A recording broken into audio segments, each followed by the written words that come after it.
ਵਾਹਿਗੁਰੂ ਸਾਹਿਬ ਜੀ। ਇੱਕ ਓੰਕਾਰ ਸਤਿਨਾਮ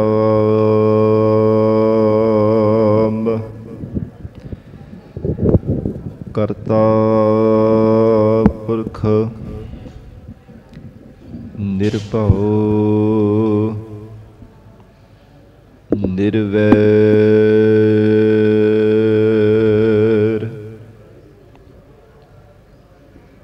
ਅਕਾਲ ਮੂਰਤ ਅਜੂਨੀ ਸੈਭੰ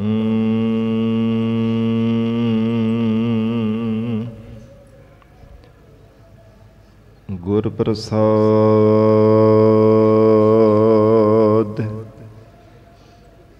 ਜਪ ਆਦਿ ਸਚ ਜੁਗਾਦਿ ਸਚ ਹੈ ਭੀ ਸਚ ਨਾਨਕ ਹੋਸੀ ਭੀ ਸਚ।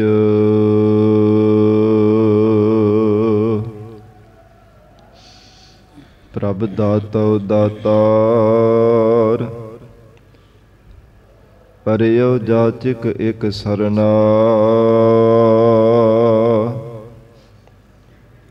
ਮਿਲੈ ਦਾਨ ਸੰਤ ਰੇਨ ਜੀਹ ਲਗ ਭਵਜਲ ਤਰਨਾ।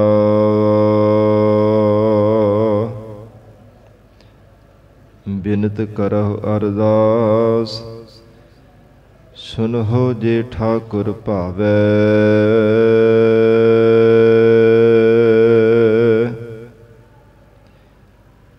ਦੇਹੁ ਦਰਸ ਮਨ ਚਾਉ ਭਗਤ ਇਹੋ ਮਨ ਠਹਿਰਾਵੈ।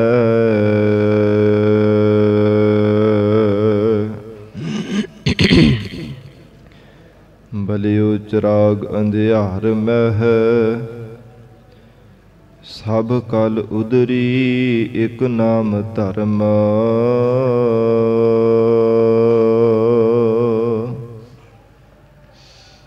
ਪ੍ਰਗਟ ਸਗਲ ਹਰ ਭਵਨ ਮਹਿ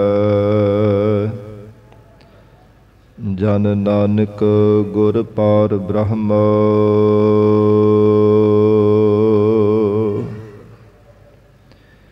ਮੂਕ ਉਚਰਹਿ ਸ਼ਾਸਤਰ ਖਟ ਪਿੰਗ ਗਿਰਨ ਚੜ ਜਾਏ।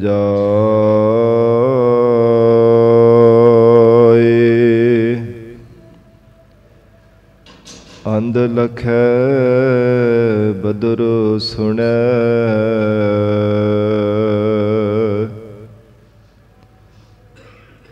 ਜੋ ਕਾਲ ਕਿਰਪਾ ਕਰਾਏ।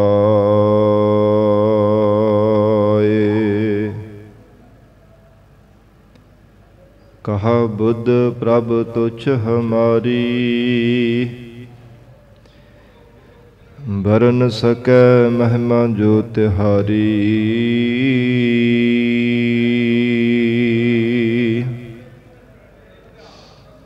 ਹਮ ਨਾ ਸਕਤ ਕਰ ਸਿਫਤ ਤੁਮਾਰੀ। ਆਪ ਲੇਹੋ ਤੁਮ ਕਥਾ ਸੁਧਾਰੀ।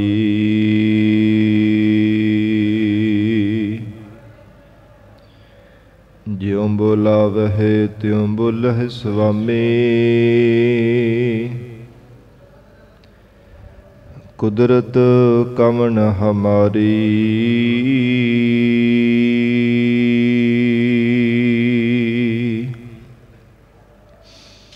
ਸਾਧ ਸੰਗ ਨਾਨਕ ਜਸ ਗਾਇਓ।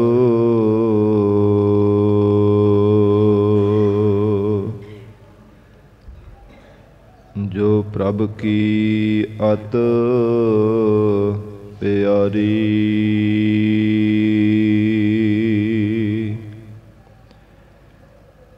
ਸਾਧ ਸੰਗ ਨਾਨਕ ਜਸ ਗਾਇਓ।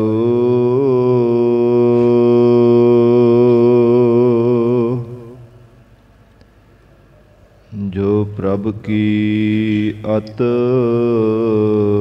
ਪਿਆਰੀ।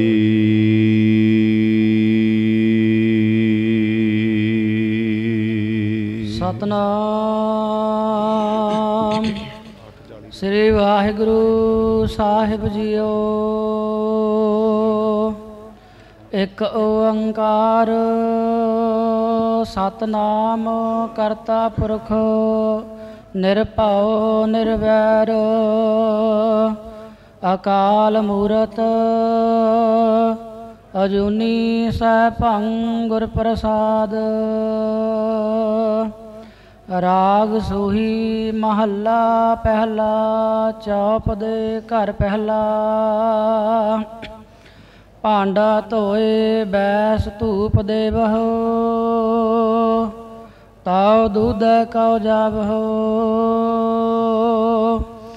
ਦੂਧ ਕਰਮ ਫੁਨ ਸੁਰਤ ਸਮਾਇਣ ਹੋਏ ਨਿਰਾਸ ਜਮਾਵਹੁ। ਜਪਹੁ ਤਾਇ ਕੋ ਨਾਮਾ ਆਵਰ ਨਿਰਾਫਲ ਕਾਮਾ।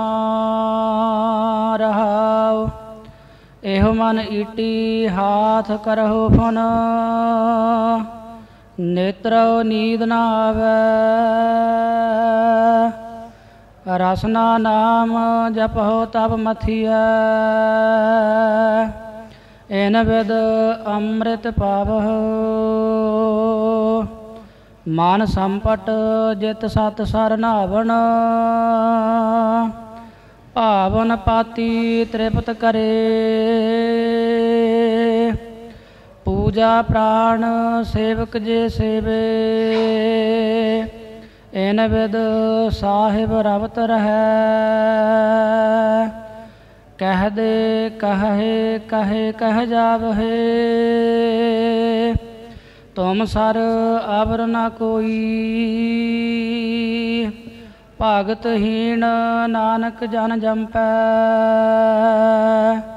ਹਉ ਸਾਲਾਹੀ ਸੱਚਾ ਸੋਈ। ਭਾਂਡਾ ਧੋਏ ਬੈਸ ਧੂਪ ਦੇਵਹੁ। ਵਾਹਿਗੁਰੂ ਜੀ ਕਾ ਖਾਲਸਾ ਵਾਹਿਗੁਰੂ ਜੀ ਕੀ ਫਤਿਹ। ਪਤਿਤ ਪਾਵਨ ਭਗਤ ਵਛਲ ਅੰਤਰਜਾਮੀ ਕਰੁਣਾ ਨਿਧਾਨ ਗੁਰੂ ਗਰੀਬ ਨਵਾਜ। ਕਲਯੁਗ ਕੇ ਤਾਰਨਹਾਰੇ ਸ਼ਬਦ ਗੁਰੂ। ਦਸਾਂ ਹੀ ਪਾਤਸ਼ਾਹੀਆਂ ਕੇ ਆਤਮਿਕ ਸਰੂਪ ਸਤਿਗੁਰੂ। ਜੁਗੋ ਜੁਗ ਅਟਲ ਸਤਿਗੁਰੂ। ਤਖਤ ਛਤਰ ਚਵਰ ਦੇ ਮਾਲਿਕ ਸਤਿਗੁਰੂ। ਸ਼ਬਦਾ ਅਵਤਾਰ ਸਤਿਗੁਰੂ। ਧੰਨ ਧੰਨ ਸ੍ਰੀ ਗੁਰੂ ਗ੍ਰੰਥ ਸਾਹਿਬ ਮਹਾਰਾਜ ਸੱਚੇ ਪਾਤਸ਼ਾਹ ਜੀ ਦੇ ਪਾਵਨ ਪਵਿੱਤਰ ਹਜ਼ੂਰੀ ਅੰਦਰ ਜੁੜ ਬੈਠੇ ਗੁਰੂ ਖਾਲਸਾ ਸਾਧ ਸੰਗਤ ਜੀਓ। ਸਤਿਗੁਰੂ ਜੀ ਦੀ ਅਪਾਰ ਬਖਸ਼ਿਸ਼ ਦਾ ਸਦਕਾ ਅੰਮ੍ਰਿਤ ਵੇਲੇ ਤੋਂ ਮਹਾਰਾਜ ਸਿੰਘ ਜੀ ਦੀ ਪਾਵਨ ਹਜ਼ੂਰੀ ਅੰਦਰ ਦੀਵਾਨ ਸਜੇ ਸਨ। ਸਜੇ ਹੋ ਦੀਵਾਨਾ ਅੰਦਰ ਅੰਮ੍ਰਿਤਮਈ ਪਾਵਨ ਗੁਰਬਾਣੀ ਦੇ ਜਾਪ ਆਸਾ ਕੀ ਵਾਰ ਗੁਰਬਾਣੀ ਦਾ ਰਸ ਪਿੰਨਾ ਕੀਰਤਨ ਹੋਇਆ ਹੈ। ਵਡਭਾਗੀ ਜਨਾਂ ਨੇ ਸਰਵਣ ਕਰਕੇ ਲਾਹੇ ਪ੍ਰਾਪਤ ਕੀਤੇ ਹਨ।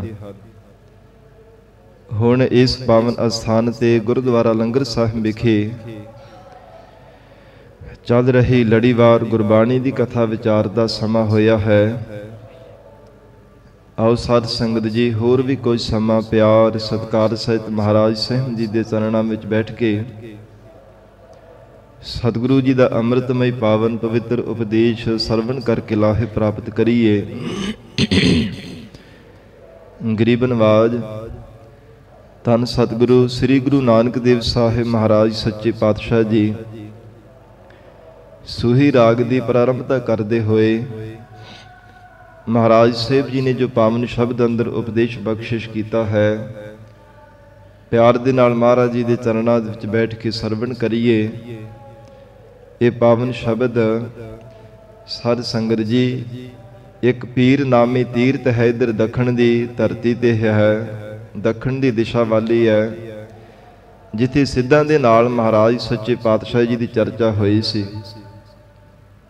ਧੰਨ ਗੁਰੂ ਨਾਨਕ ਦੇਵ ਸਾਹਿਬ ਮਹਾਰਾਜ ਸਾਹਿਬ ਜੀ ਨੂੰ ਸਿੱਧਾਂ ਨੇ ਸਵਾਲ ਕੀਤਾ ਸੀ, ਮਹਾਰਾਜ ਜੀਵਨ ਦੀ ਸਫਲਤਾ ਕਿਵੇਂ ਬਣਾਈ ਜਾ ਸਕਦੀ ਹੈ? ਕਿਰਪਾ ਕਰਕੇ ਮਹਾਰਾਜ ਸਾਨੂੰ ਉਪਦੇਸ਼ ਦੇਵੋ। ਕਿਉਂਕਿ ਜਿੱਥੇ ਜਿੱਥੇ ਵੀ ਮਹਾਰਾਜ ਸੱਚੇ ਪਾਤਸ਼ਾਹ ਜੀ ਨੂੰ ਸਿੱਧ ਮਿਲਦੇ ਰਹੇ ਹੈ, ਸਤਿਗੁਰੂ ਜੀ ਉਹਨਾਂ ਦੇ ਸ਼ੰਕਿਆਂ ਔਰ ਭਰਮਾਂ ਦੀ ਨਿਵਰਤੀ ਕਰਕੇ ਮਹਾਰਾਜ ਸਾਹਿਬ ਜੀ ਉਪਦੇਸ਼ ਬਖਸ਼ਿਸ਼ ਕਰਦੇ ਰਹੇ ਸਨ। ਭਾਵੇਂ ਸਾਧ ਸੰਗਤ ਜੀ ਸੁਮੇਰ ਪਰਬਤ ਤੇ ਬਹੁਤ ਵੱਡਾ ਸੰਵਾਦ ਹੋਇਆ, ਚਰਚਾ ਹੋਈ ਹੈ, ਜਾਂ ਫਿਰ ਅਚਲ ਸਾਹਿਬ ਜੋ ਪਵਿੱਤਰ ਅਸਥਾਨ ਹੈ ਪੰਜਾਬ ਦੇ ਵਿੱਚ ਬਟਾਲੀ ਸ਼ਹਿਰ ਦੇ ਕੋਲ, ਜਾਂ ਨਾਨਕ ਮਤਾ ਸਾਹਿਬ, ਹੋਰ ਜਿੱਥੇ ਜਿੱਥੇ ਵੀ ਸਿੱਧਾਂ ਦੇ ਨਾਲ ਮਹਾਰਾਜ ਸੱਚੇ ਪਾਤਸ਼ਾਹ ਜੀ ਦਾ ਮੇਲ ਹੋਇਆ, ਹਜੂਰ ਨੂੰ ਜੋ ਵੀ ਸਵਾਲ ਕਰਦੇ ਮਹਾਰਾਜ ਉਹਨਾਂ ਨੂੰ ਯੋਗ ਉੱਤਰ ਦੇ ਕਰਕੇ ਸੰਸ਼ਿਆਂ ਦੀ ਨਿਵਰਤੀ ਕਰ ਦਿੰਦੇ ਸਨ। ਸ਼ੰਕਿਆ ਰੂਪੀ ਮੈਲ ਤੋਂ ਰਹਿਤ ਕਰਕੇ ਮਹਾਰਾਜ ਹਿਰਦੇ ਨੂੰ ਨਿਰਮਲ ਕਰ ਦਿੰਦੇ। ਤੇ ਜਦੋਂ ਇਸ ਪੀਰ ਨਾਮੇ ਤੀਰਥ ਤੇ ਮਹਾਰਾਜ ਸਾਹਿਬ ਜੀ ਦੇ ਨਾਲ ਮਿਲਾਪ ਹੋਇਆ, ਸਤਿਗੁਰਾਂ ਨੂੰ ਫੇਰ ਬੇਨਤੀ ਕੀਤੀ, ਮਹਾਰਾਜ ਜੀਵਨ ਦੀ ਸਫਲਤਾ ਲਈ ਕੋਈ ਉਪਦੇਸ਼ ਬਖਸ਼ਿਸ਼ ਕਰੋ। ਇਹ ਜੋ ਪਾਵਨ ਸ਼ਬਦ ਹੈ, ਇਹ ਸ਼ਬਦ ਦੀ ਵਿਚਾਰ ਸਾਧ ਸੰਗਤ ਜੀ ਭਗਤ ਪ੍ਰਹਿਲਾਦ ਜੀ ਦੇ ਬੇਨਤੀ ਕਰਨੇ ਤੇ ਵੀ ਮਹਾਰਾਜ ਸੱਚੇ ਪਾਤਸ਼ਾਹ ਜੀ ਨੇ ਉਪਦੇਸ਼ ਦਿੱਤਾ ਸੀਗਾ। ਗੁਰ ਇਤਿਹਾਸ ਅੰਦਰ ਜ਼ਿਕਰ ਆਉਂਦਾ ਹੈ, ਜਦੋਂ ਆਤਮਾ ਮੰਡਲਾਕਾਰ ਕਰਮਖੰਡੀ ਅਵਸਥਾ ਵਾਲੇ ਭਗਤ ਪ੍ਰਹਿਲਾਦ ਜੀ ਦੇ ਨਾਲ ਮਿਲਾਪ ਹੋਇਆ, ਜਿਵੇਂ ਭਗਤ ਧਰੂ ਜੀ ਨੂੰ ਵੀ ਮਿਲੇ ਸਨ, ਇਵੇਂ ਤਿੰਨਾਂ ਦੀ ਬੇਨਤੀ ਕਰਨੀ ਤੇ ਮਹਾਰਾਜ ਸੱਚੇ ਪਾਤਸ਼ਾਹ ਜੀ ਨੇ ਉਪਦੇਸ਼ ਦਿੱਤਾ। ਇਸੇ ਸ਼ਬਦ ਦੀ ਵਿਚਾਰ ਸਰਵਣ ਕਰਵਾ ਕੇ ਕਿ ਜੀਵਨ ਦੇ ਅੰਦਰ ਤਾਂ ਸਫਲਤਾ ਹੁੰਦੀ ਹੈ, ਬ੍ਰਹਮ ਗਿਆਨ ਰੂਪੀ ਮੱਖਣ ਤਾਂ ਮਿਲਦਾ ਹੈ ਜੇਕਰ ਪਹਿਲਾਂ ਆਪਣੇ ਹਿਰਦੇ ਰੂਪ ਭਾਂਡੇ ਨੂੰ ਚੰਗੀ ਤਰ੍ਹਾਂ ਸਾਫ਼ ਕਰਕੇ ਫਿਰ ਉਪਦੇਸ਼ ਰੂਪੀ ਦੁੱਧ ਨੂੰ ਕਾੜਿਆ ਜਾਵੇ, ਫਿਰ ਉਸ ਨੂੰ ਜਾਗ ਲਗਾਈ ਜਾਵੇ, ਫਿਰ ਉਹਦਾ ਰਿੜਕਣਾ ਪਾਕ ਕਰਕੇ ਰਿੜਕ ਕਰਕੇ ਬਾਅਦ ਵਿੱਚ ਉਹਦੇ ਵਿੱਚੋਂ ਮੱਖਣ ਨਿਕਲਦਾ, ਭਾਵ ਮਿਹਨਤ ਕਰਨੀ ਪੈਂਦੀ ਹੈ। ਜਿਹੜਾ ਮਨੁੱਖ ਆਲਸੀ ਹੈ ਨਾ, ਉਹ ਸਾਧ ਸੰਗਤ ਜੀ ਕਦੇ ਮੱਖਣ ਨਹੀਂ ਕਦੇ ਵੀ ਦੁੱਧ ਦੇ ਵਿੱਚੋਂ ਪ੍ਰਗਟ ਕਰ ਸਕਦਾ। ਆਲਸੀ ਮਨੁੱਖ ਦਾ ਸੁਭਾਅ ਹੁੰਦਾ ਹੈ ਕਿ ਜਾ ਮਨਾ ਛੱਡ ਖੈੜਾ, ਕਾਹਤੋਂ ਇੰਨੀ ਮਿਹਨਤ ਕਰਨੀ ਹੈ, ਮੱਖਣ ਛਕਣ ਦੇ ਨਾਲ ਦੁੱਧ ਉਵੇਂ ਪੀ ਲੈਂਦੇ ਆ। ਆਲਸੀ ਮਨੁੱਖ ਨਹੀਂ ਕਦੇ ਵੀ ਸਾਧ ਸੰਗਤ ਜੀ ਇਹ ਦੁੱਧ ਦੇ ਵਿੱਚੋਂ ਮੱਖਣ ਨੂੰ ਪ੍ਰਗਟ ਕਰਕੇ ਕਦੇ ਉਹ ਮੱਖਣ ਨਹੀਂ ਕਦੇ ਪ੍ਰਾਪਤ ਕਰ ਸਕਦਾ। ਭਾਵੇਂ ਦੁੱਧ ਦੇ ਕਣ ਕਣ ਦੇ ਵਿੱਚ ਥੰਧਿਆਈ ਸਮਾਈ ਹੈ, ਪਰ ਉਹ ਥੰਧਿਆਈ ਨੂੰ ਪ੍ਰਗਟ ਕਰਨ ਦੇ ਵਾਸਤੇ ਪਹਿਲਾਂ ਸਿੱਖਿਆ ਲੈਣੀ ਪੈਂਦੀ ਹੈ। ਕਿਵੇਂ ਇਸ ਥੰਧਿਆਈ ਨੂੰ ਪ੍ਰਗਟ ਕੀਤਾ ਜਾ ਸਕਦਾ ਹੈ, ਕਿਵੇਂ ਦੁੱਧ ਦੇ ਵਿੱਚੋਂ ਮੱਖਣ ਦੀ ਪ੍ਰਾਪਤੀ ਹੋ ਸਕਦੀ ਹੈ, ਉਹਦੇ ਵਾਸਤੇ ਪਹਿਲਾਂ ਸਾਧ ਸੰਗਤ ਜੀ ਸਿੱਖਿਆ ਲੈਣੀ ਪੈਂਦੀ ਹੈ। ਸਤਿਗੁਰੂ ਜੀ ਨੇ ਇਹ ਦੁੱਧ ਦਾ ਸਾਧ ਸੰਗਤ ਜੀ ਰੂਪਕ ਅਲੰਕਾਰ ਬਣਾ ਕੇ ਪਾਵਨ ਸ਼ਬਦ ਰਾਹੀਂ ਉਪਦੇਸ਼ ਬਖਸ਼ਿਸ਼ ਕੀਤਾ ਹੈ। ਔਰ ਇੱਥੇ ਸਿੱਧਾਂ ਦੇ ਪ੍ਰਤੀ ਵੀ ਮਹਾਰਾਜ ਜੀ ਨੇ ਇਸੇ ਸ਼ਬਦ ਦੁਆਰਾ ਹੀ ਉਪਦੇਸ਼ ਦੇ ਕਰਕੇ ਨਿਹਾਲ ਕੀਤਾ ਹੈ ਕਿ हे ਸਿੱਧੋ, ਜੀਵਨ ਦੇ ਵਿੱਚ ਮਹਾਰਾਜ ਸਾਹਿਬ ਜੀ ਦੇ ਉਪਦੇਸ਼ ਨੂੰ ਕਮਾਉਣਾ ਪੈਂਦਾ ਹੈ, ਸਤਿਗੁਰਾਂ ਦੇ ਦਰਸਾਏ ਹੋਏ ਮਾਰਗ ਤੇ ਚੱਲਣਾ ਪੈਂਦਾ ਹੈ, ਸ਼ੁਭ ਲਖਣਾਂ ਨੂੰ ਜੀਵਨ ਵਿੱਚ ਧਾਰਨ ਕਰਨਾ ਪੈਂਦਾ ਹੈ, ਤਾਂ ਕਿਤੇ ਪ੍ਰਮਾਤਮਾ ਦੇ ਸਰੂਪ ਰੂਪੀ ਮੱਖਣ ਦੀ ਉਸ ਤੱਤ ਦੀ ਥੰਧਿਆਈ ਦੀ ਪ੍ਰਾਪਤੀ ਹੁੰਦੀ ਹੈ। ਨਹੀਂ ਤਾਂ ਸੰਸਾਰ ਦੇ ਜੀਵ ਜਿਹੜੇ ਅਵੇਸਲੇਪਨ ਵਿੱਚ ਹੋ ਕੇ ਜੀਵਨ ਨਿਰਵਾਹ ਕਰਦੇ ਆ, ਆਲਸੀ ਬਣ ਕੇ ਰੱਬ ਨੂੰ ਚੇਤੇ ਨਹੀਂ ਕਰਦੇ, ਨਿਸ਼ਕਾਮ ਕਰਮਾਂ ਦੀ ਕਰਨੀ ਨਹੀਂ ਜੀਵਨ ਦੇ ਵਿੱਚ ਕਮਾਉਂਦੇ, ਉਹ ਕਦੇ ਪ੍ਰਮਾਤਮਾ ਨੂੰ ਨਹੀਂ ਪਾ ਸਕਦੇ। ਤੋ ਜਿਵੇਂ ਸਾਧ ਸੰਗਤ ਜੀ ਮਹਾਰਾਜ ਸੱਚੇ ਪਾਤਸ਼ਾਹ ਜੀ ਪਾਵਨ ਸ਼ਬਦ ਅੰਦਰ ਉਪਦੇਸ਼ ਬਖਸ਼ਿਸ਼ ਕਰ ਰਹੇ ਆ, ਪਿਆਰ ਦੇ ਨਾਲ ਬੈਠ ਕੇ ਸਰਵਣ ਕਰੀਏ। ਵਿਚਾਰ ਦੀ ਪ੍ਰਾਰੰਭਤਾ ਤੋਂ ਪਹਿਲਾਂ ਜ਼ਰੂਰੀ ਹੈ ਚਿੱਤ ਨੂੰ ਇਕਾਗਰ ਕਰਨਾ। ਸਰਬੱਤ ਸੰਗਤ ਅਸੀਸ ਬਖਸ਼ਿਸ਼ ਕਰੋ। ਧੰਨ ਸ੍ਰੀ ਗੁਰੂ ਗ੍ਰੰਥ ਸਾਹਿਬ ਮਹਾਰਾਜ ਜੀ ਨੂੰ ਸੀਸ ਝੁਕਾ ਕੇ ਰਸਨਾ ਤੋਂ ਪਿਆਰ ਨਾਲ ਉਚਾਰਨ ਕਰੋ। ਜੀ ਕਰੋ ਰਸਨਾ ਪਵਿੱਤਰ। ਸਤਨਾਮ ਸ੍ਰੀ ਵਾਹਿਗੁਰੂ ਸਾਹਿਬ ਜੀ। ਸਤਨਾਮ ਸ੍ਰੀ ਵਾਹਿਗੁਰੂ ਸਾਹਿਬ ਜੀ। ਇੱਕ ਓੰਕਾਰ। ਪਹਿਲਾ ਮਹਾਰਾਜ ਸੱਚੇ ਪਾਤਸ਼ਾਹ ਜੀ ਨੇ ਅਕਾਲ ਪੁਰਖ ਵਾਹਿਗੁਰੂ ਪ੍ਰਮਾਤਮਾ ਜੀ ਦਾ ਮੰਗਲ ਉਚਾਰਨ ਕੀਤਾ। ਇੱਕ ਅਦੁੱਤੀ ਸਰੂਪ ਹੈ, ਇੱਕ ਐਸਾ ਅਦਵੈਤ ਪ੍ਰਮਾਤਮਾ ਦਾ ਸਰੂਪ ਹੈ ਜੋ ਕਿਸੇ ਨਾਲ ਵੀ ਈਰਖਾ ਨਹੀਂ ਕਰਨ ਵਾਲਾ। ਓੰਕਾਰ ਸਰਬ ਜੀਵਾਂ ਦਾ ਪ੍ਰਕਾਸ਼ਕ ਹੈ। ਦੇਸ਼ ਕਾਲ ਵਸਤੂ ਤੋਂ ਰਹਿਤ ਇੱਕ ਪ੍ਰਮਾਤਮਾ ਦਾ ਸਰੂਪ ਹੈ। ਉਹ ਪ੍ਰਮਾਤਮਾ ਇੱਕ ਦੇਸ਼ੀ ਨਹੀਂ ਹੈ, ਸਰਬ ਦੇਸ਼ੀ ਹੈ। ਸਮੇਂ ਤੋਂ ਸੀਮਾ ਤੋਂ ਹੱਦ ਬੰਨੇ ਤੋਂ ਪਰੇ ਪ੍ਰਮਾਤਮਾ ਹੈ। ਫਿਰ ਵਸਤੂਵਾਚਕ ਵੀ ਉਹ ਪ੍ਰਮਾਤਮਾ ਨਹੀਂ ਹੈ, ਸਭ ਥਾਵਾਂ ਤੇ ਰਮਿਆ ਹੋਇਆ ਹੈ। ਜੜ ਨਹੀਂ, ਉਹ ਪ੍ਰਮਾਤਮਾ ਚੇਤਨ ਹੈ। ਸਗੋਂ ਸੰਸਾਰ ਦੀ ਜੜਤਾ ਨੂੰ ਚੇਤਨਤਾ ਦੇਣ ਵਾਲਾ ਉਹ ਪ੍ਰਮਾਤਮਾ ਆਪ ਹੈ। ਫਿਰ ਮਹਾਰਾਜ ਕਹਿੰਦੇ ਹਨ, ਜਾਤੀ ਵਿਜਾਤੀ ਸਵੈਗਤ ਭੇਦਾ ਤੋਂ ਰਹਿਤ ਪ੍ਰਮਾਤਮਾ ਦੀ ਸ਼ਕਤੀ ਹੈ। ਐਸਾ ਉਹ ਪ੍ਰਮਾਤਮਾ ਦਾ ਅਦੁੱਤੀ ਪ੍ਰਕਾਸ਼ਮਾਨ ਸਰੂਪ ਹੈ। ਫਿਰ ਸਾਰੀ ਸ੍ਰਿਸ਼ਟੀ ਨੂੰ ਪ੍ਰਕਾਸ਼ਣ ਵਾਲਾ, ਆਪਣੀ ਜੋਰ ਦੁਆਰਾ ਹੀ ਸਰਬ ਜੀਵਾਂ ਦੇ ਅੰਦਰ ਪ੍ਰਕਾਸ਼ ਕਰਨ ਵਾਲਾ ਸਰਬ ਪ੍ਰਕਾਸ਼ਕ ਹੈ। ਸਤਨਾਮ। ਉਸ ਪ੍ਰਮਾਤਮਾ ਦਾ ਨਾਮ ਹੈ ਸਿੱਧੋ ਸੱਚਾ ਹੈ। ਨਾਮ ਪ੍ਰਮਾਤਮਾ ਦਾ ਪ੍ਰਸਿੱਧ ਹੈ, ਸਤ ਹੈ, ਸਦਾ ਰਹਿਣ ਵਾਲਾ ਹੈ। ਜਿਵੇਂ ਪਰਮੇਸ਼ਰ ਆਪ ਸਦਾ ਰਹਿਣ ਵਾਲਾ, ਉਹਦਾ ਨਾਮ ਵੀ ਸਦਾ ਰਹਿਣ ਵਾਲਾ ਹੈ। ਸਦੀਵੀ ਕਾਲ ਲਈ ਸਤ ਹੈ। ਨਾਮ ਰਹਿਓ ਸਾਧੂ ਰਹਿਓ, ਰਹਿਓ ਗੁਰ ਗੋਬਿੰਦ। ਐਸਾ ਮਹਾਰਾਜ ਕਹਿੰਦੇ ਪ੍ਰਮਾਤਮਾ ਦਾ ਨਾਮ ਹੈ, ਪ੍ਰਸਿੱਧ ਹੈ। ਜਿਵੇਂ ਕੀਰਤਮ ਨਾਮ ਪਰਮੇਸ਼ਰ ਦੇ ਬੇਅੰਤ ਹਨ ਸਾਧ ਸੰਗਤ ਜੀ। ਕੋਈ ਕਿਸੇ ਤਰ੍ਹਾਂ ਦਾ ਰੱਬ ਦਾ ਨਾਮ ਲੈਂਦਾ, ਕੋਈ ਕਿਸੇ ਤਰ੍ਹਾਂ ਦਾ ਨਾਮ ਲੈ ਕੇ ਪ੍ਰਮਾਤਮਾ ਨੂੰ ਯਾਦ ਕਰਦਾ ਹੈ। ਪਰ ਹਜੂਰ ਕਹਿੰਦੇ ਹਨ, ਕੀਰਤਮ ਨਾਮ ਕਥੇ ਤੇਰੇ ਜਿਹਬਾ, ਸਤ ਨਾਮ ਤੇਰਾ ਪਰਾ ਪੂਰਬਲਾ।